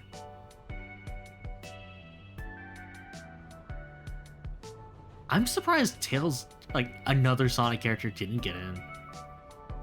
It felt like an influential part of gaming history. You think it deserved it? We're talking about Souls, right? So, like which one? Wait, Dark Souls or Soul Calibur?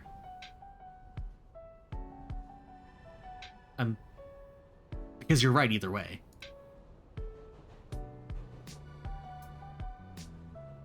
Another one, Dark Souls, yeah.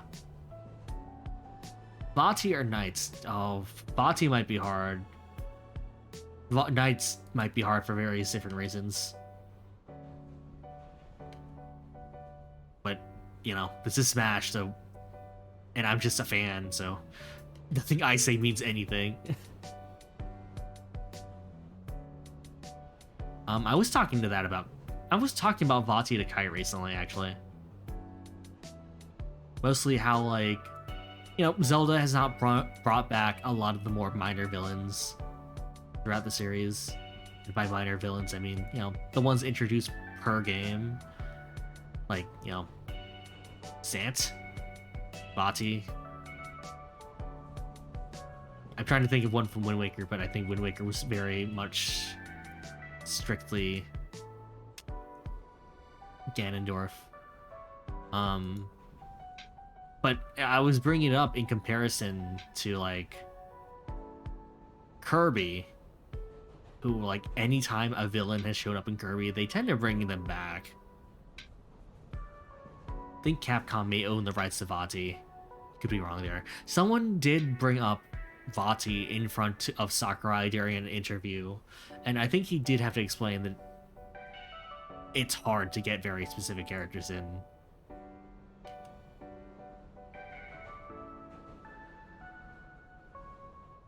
And, like, sorry, it's a random thing. You're a Geno supporter, you get it? I'm so... You people, the Geno supporters have been through a long and turbulent road. You have my sympathies. I don't even know who I was a supporter of at this point. I wanted Hero in... Well, I wanted a Dragon Quest character in. I could have been perfectly fine with Slime. But, that was, like, the second character announced, so I was like, whew. I didn't have to suffer as long as anyone else did. Cool.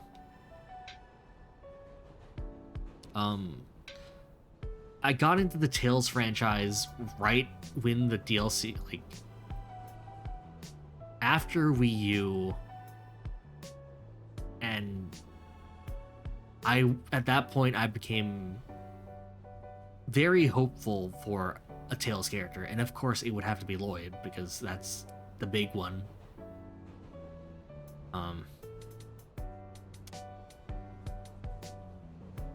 I don't know.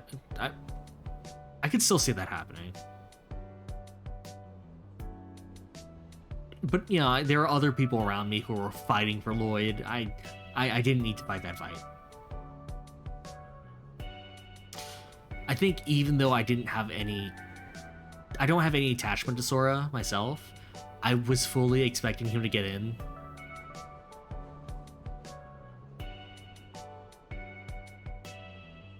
Because, that would be the big headliner, right?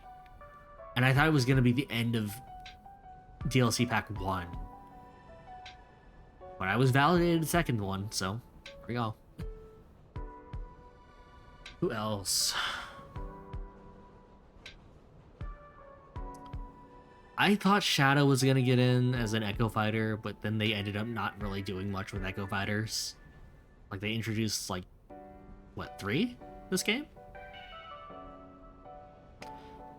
I thought they'd go ham on it. I thought they were introducing a new name because... Oh, Paper Mario. Yeah, that would have made sense. I honestly... I played the 1,000 Year Door pretty recently, probably within the last 10 years. I did not think I would love it that much, but I was enamored. I could have seen Paper Mario getting in easily.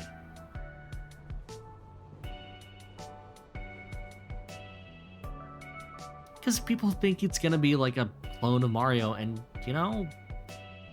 it's not. Paper Mario is a completely different character from Mario.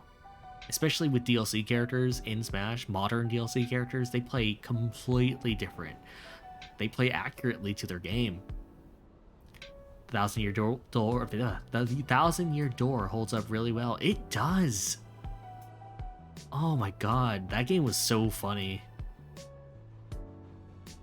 Like, I was not expecting the Great Gonzalez. I love me a tournament arc. I did not know I was gonna get one in a Paper Mario game. Excited for Bug Fable sometime soon. I thought that was out. I thought that was already out. Hold on. Like, I've been seeing that for years.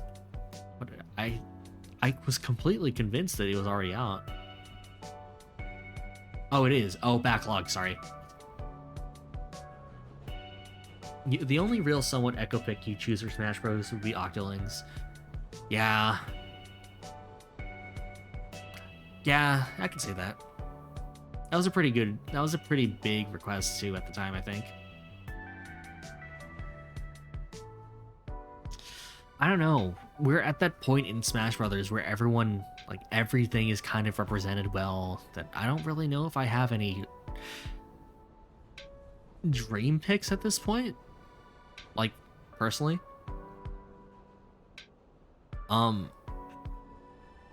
Nier, like Papa Nier or Brother Nier, doesn't really matter.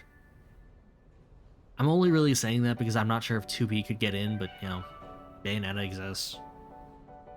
Pyra Mythra exists. I'm sure. You just want some genre representation now. Do we have an RTS game representative yet? Oh, a VN rep and a music rhythm rep. Music rhythm.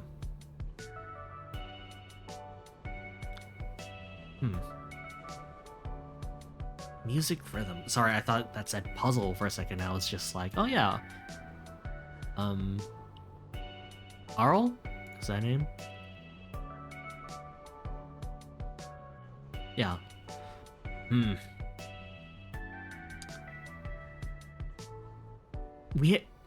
There was, what? Hold on.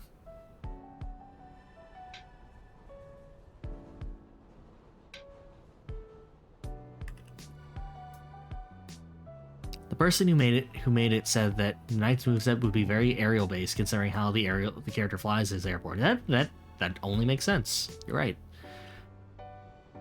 Busted Groove comeback would be cool. I feel like I've seen multiple people playing Busted Groove recently, actually. I think one of them was you, actually, Vfrit.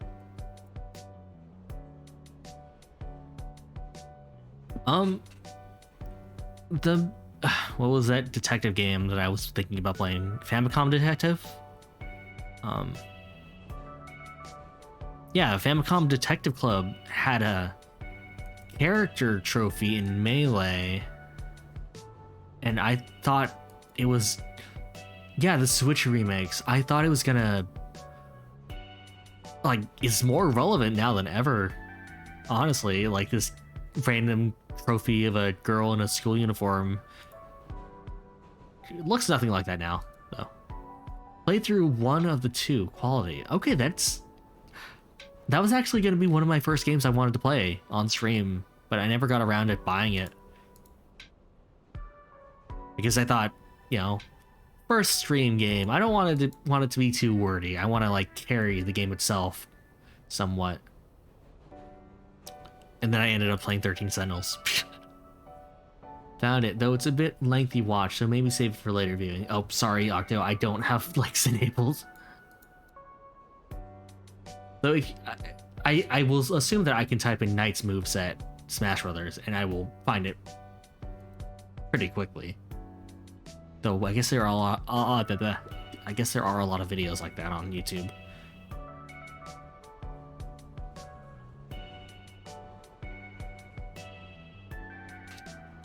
All right, Serena, you can get closer. Maybe actually sit properly. There you go.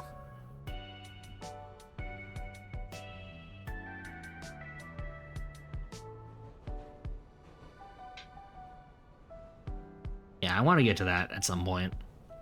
They looked really good for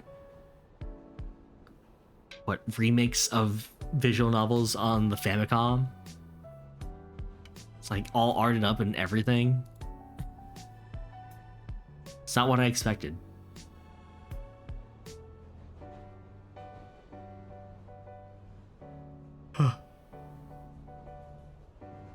You haven't seen the full body reveal of Serena, and you never will. She's sitting down. The cardboard's cutout is waist up only.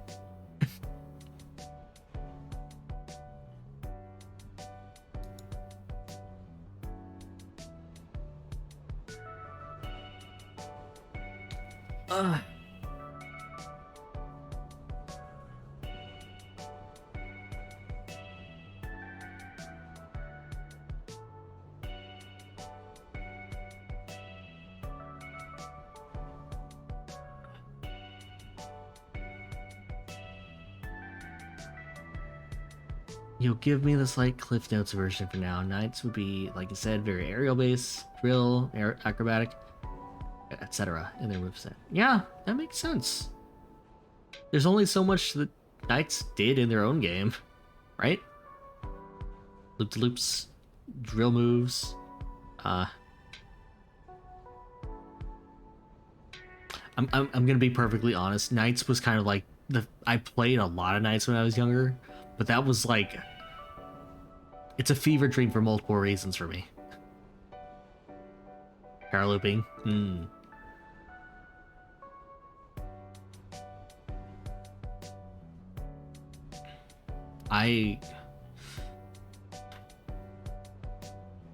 For better or worse, a lot of my childhood memories of video games are mostly Sonic related.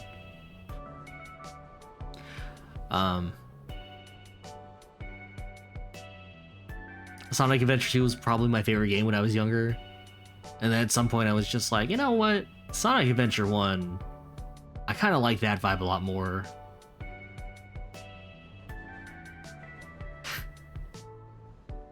I don't want to talk about my history as a Sonic kid. Nothing against it. It's just very silly and oh man.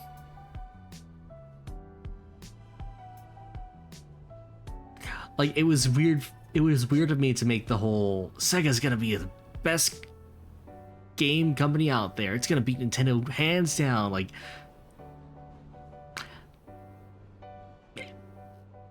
maybe around the time, like saying that kind of around the time that very obviously was not gonna be the case. I still love the Dreamcast. I still have fond memories of that thing. VMUs? Bring them back. I guess they kind of did with like the gamepad. You were hoping Sega would win, alas. Sega had vibes.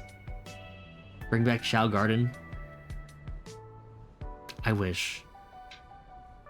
I would play an entire game about Shao Garden.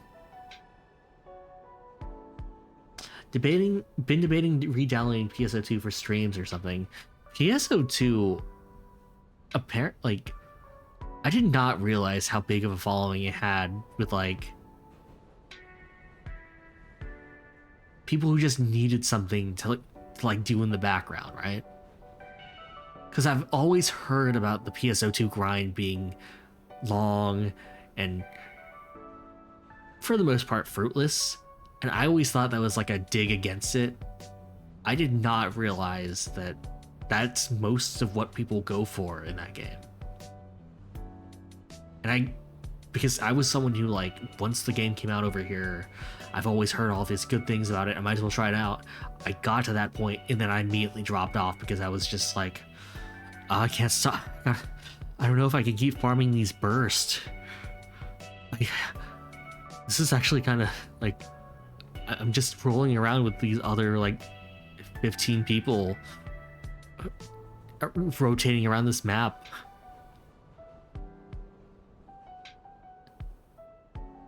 It's a fun distraction though.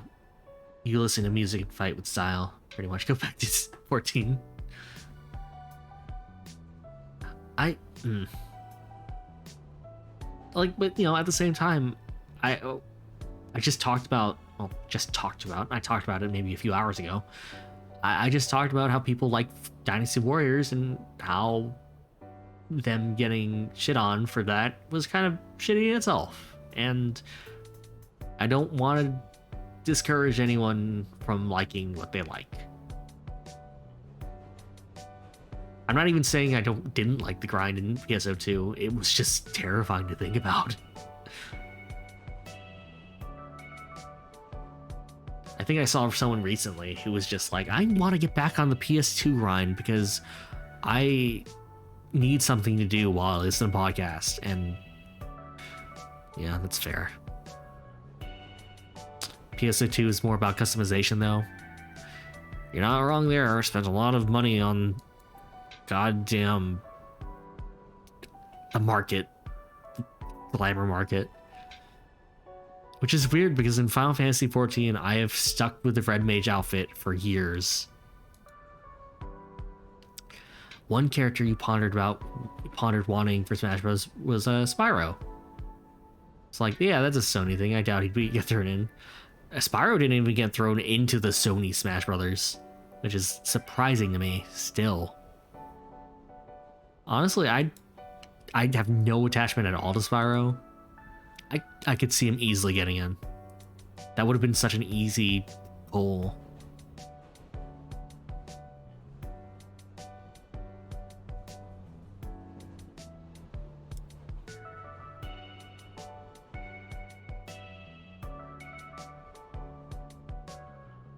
Spyro was the first game you ever played back on the PS1. Yeah, not knocking it. Spyro, very influential. And, you know, very ambitious. They were involved. I'd be lying if I said that they did not get a shout out in that one video about skateboarding.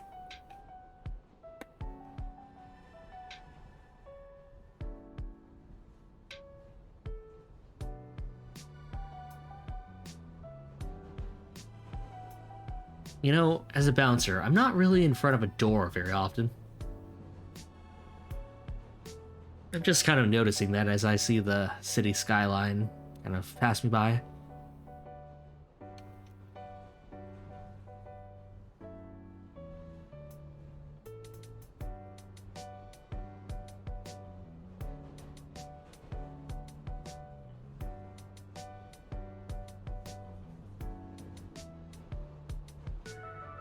Okay. I think what I want to do for myself in the future. Let's talk about goals, because in the future, I want to talk to more people. I want to have conversations with people outside of my goddamn streams. I want to get more involved in Discord, like join some calls, hang out.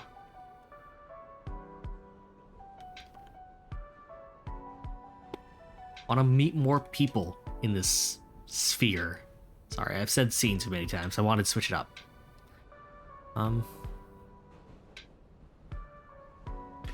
Generally, I want to, you know, make connections, not for the sake of, you know, expanding or whatever. Not that there's anything wrong with that. Networking is a skill. It's a skill I don't have, but I just want to reach out a bit more. Find more people I can just chat with and not feel like I need a very specific reason to get into DMs or something. I've always been bad at keeping up with people. I want to fix that.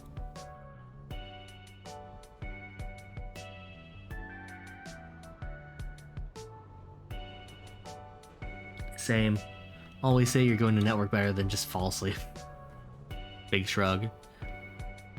It's one of those things where I've always thought networking was such a scummy way of getting to know people, of like, I'm just gonna learn people, rub shoulders, and benefit myself in the long run. And, you know, it's not that, but it's not entirely that.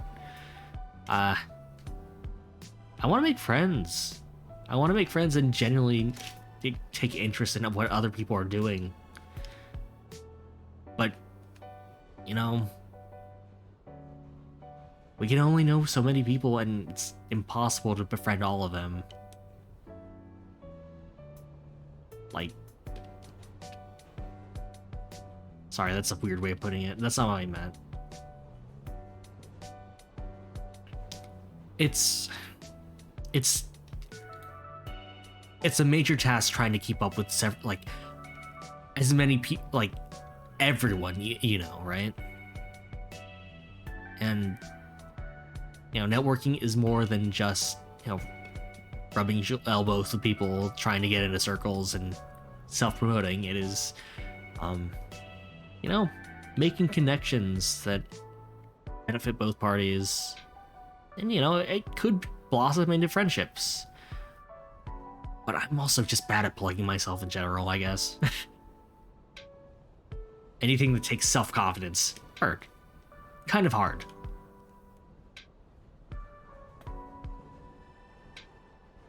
But, you know, I've met cool people so far.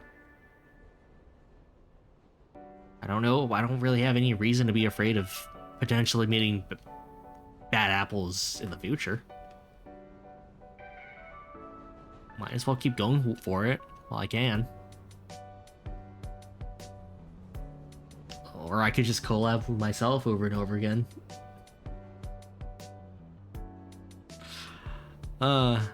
Even if you do, you roll with it. I guess you're right.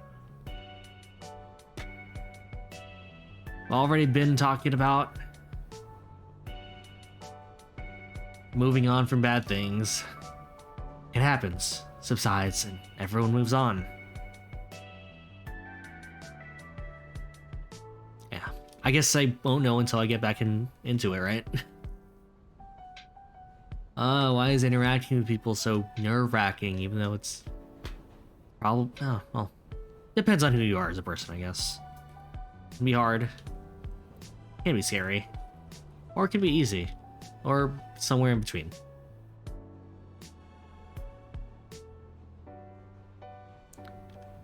Yeah, sorry this has been a weirdly personal save point. I guess most of them are. I feel like this one in particular has been very... I've been very open about talking about random things just on my mind. I know it's my stream, and I can do whatever I want with it, but... I feel like this one was very... telling.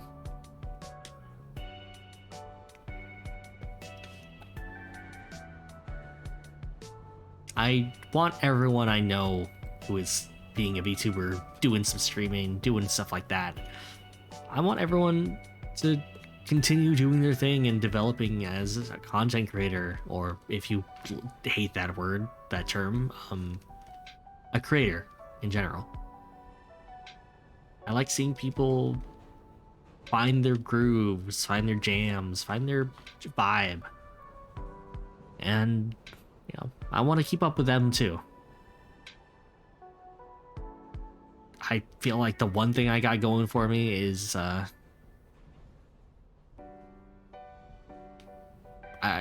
guess talking about stuff like this. Just saying what's on my mind, and whether or not it's seen as weird or cringy, it's just going with it.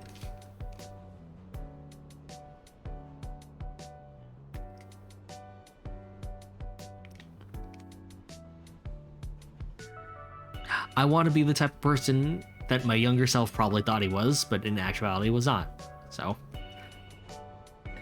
there's how we tie everything together. Full circle. I'm a streamer. I'm I don't know.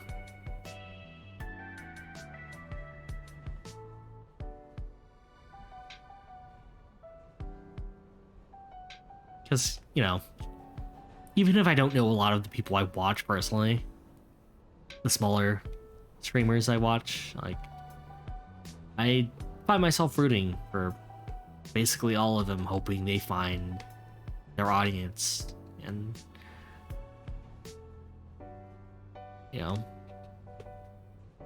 when I see someone, when I'm like going to bed and I turn on my phone one last time to see who's streaming, and I see someone streaming with like 3 or 5 people in chat, like, I'm sad that I can't join in on that call or that stream, but I'm happy that they have someone there with them.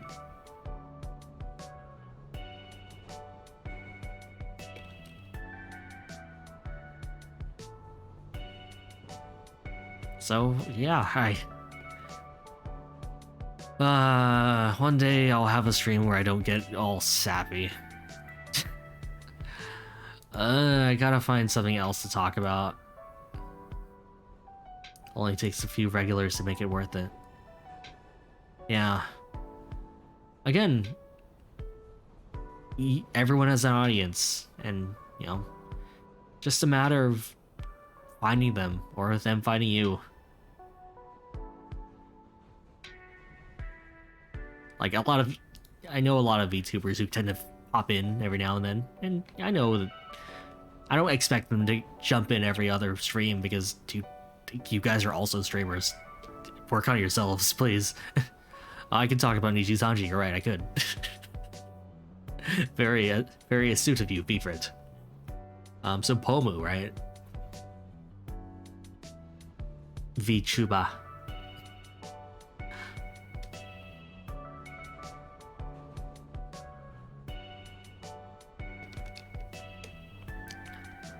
But no lie, I really do like Pomu.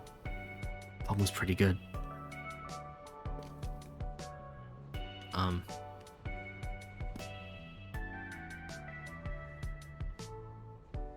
Bulger's pretty cool too, I can't lie. I don't know.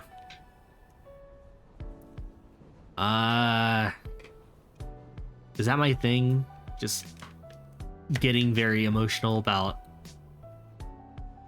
random things. Is this my brand? I thought my brand was playing Smash Brothers, occasionally losing. Relate, you like Serena? God damn it. Okay.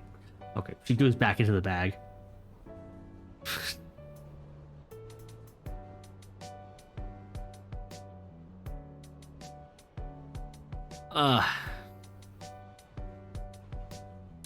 Though the fact that she might be in the thumbnail for this VOD is like,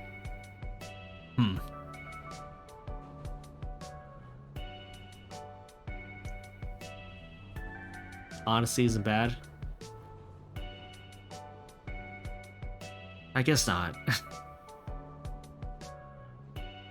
Just always wary. Don't want to make genuineness like a brand thing, and potentially be in a situation where I abuse it, right?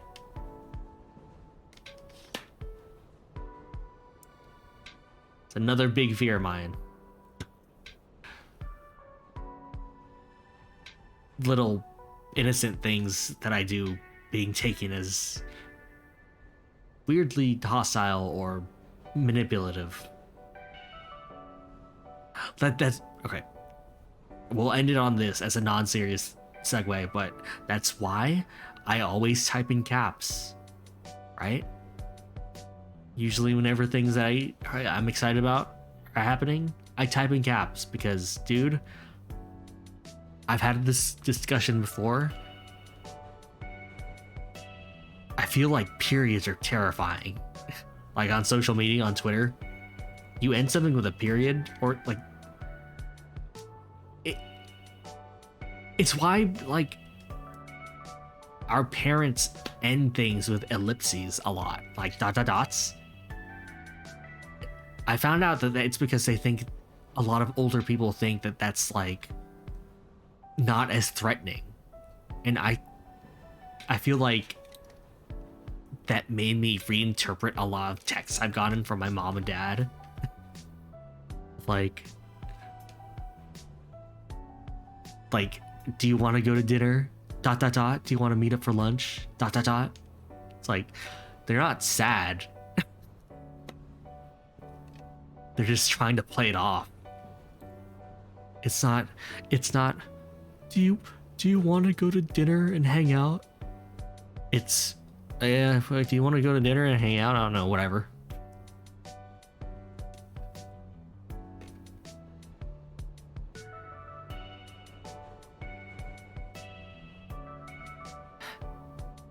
Perspective. Different perspectives are always interesting.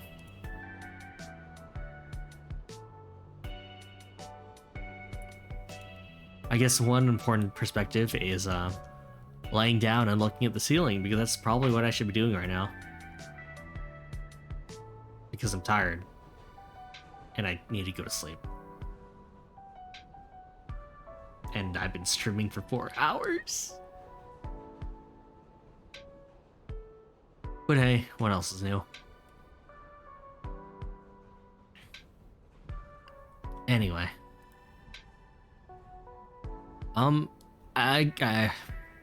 I appreciate you guys for showing up. I always like save points. I don't feel like I ever get the same batch of people at these, but that makes it even more fun. Don't know who I get.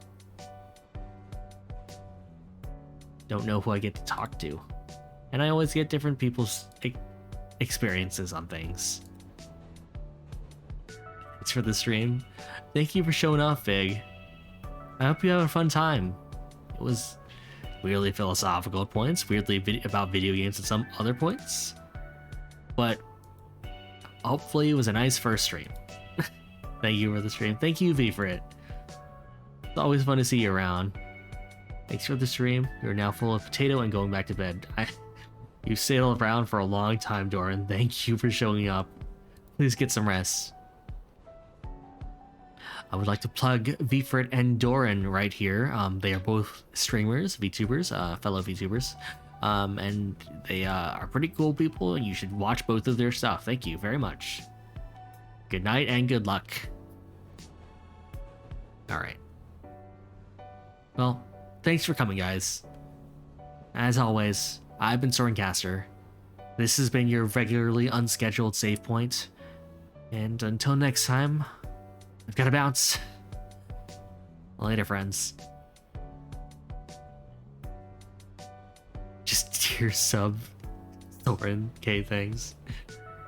I don't even have emotes. Thanks for coming, Octo. Good night, take care, everyone. Later, friends. This is the one, right?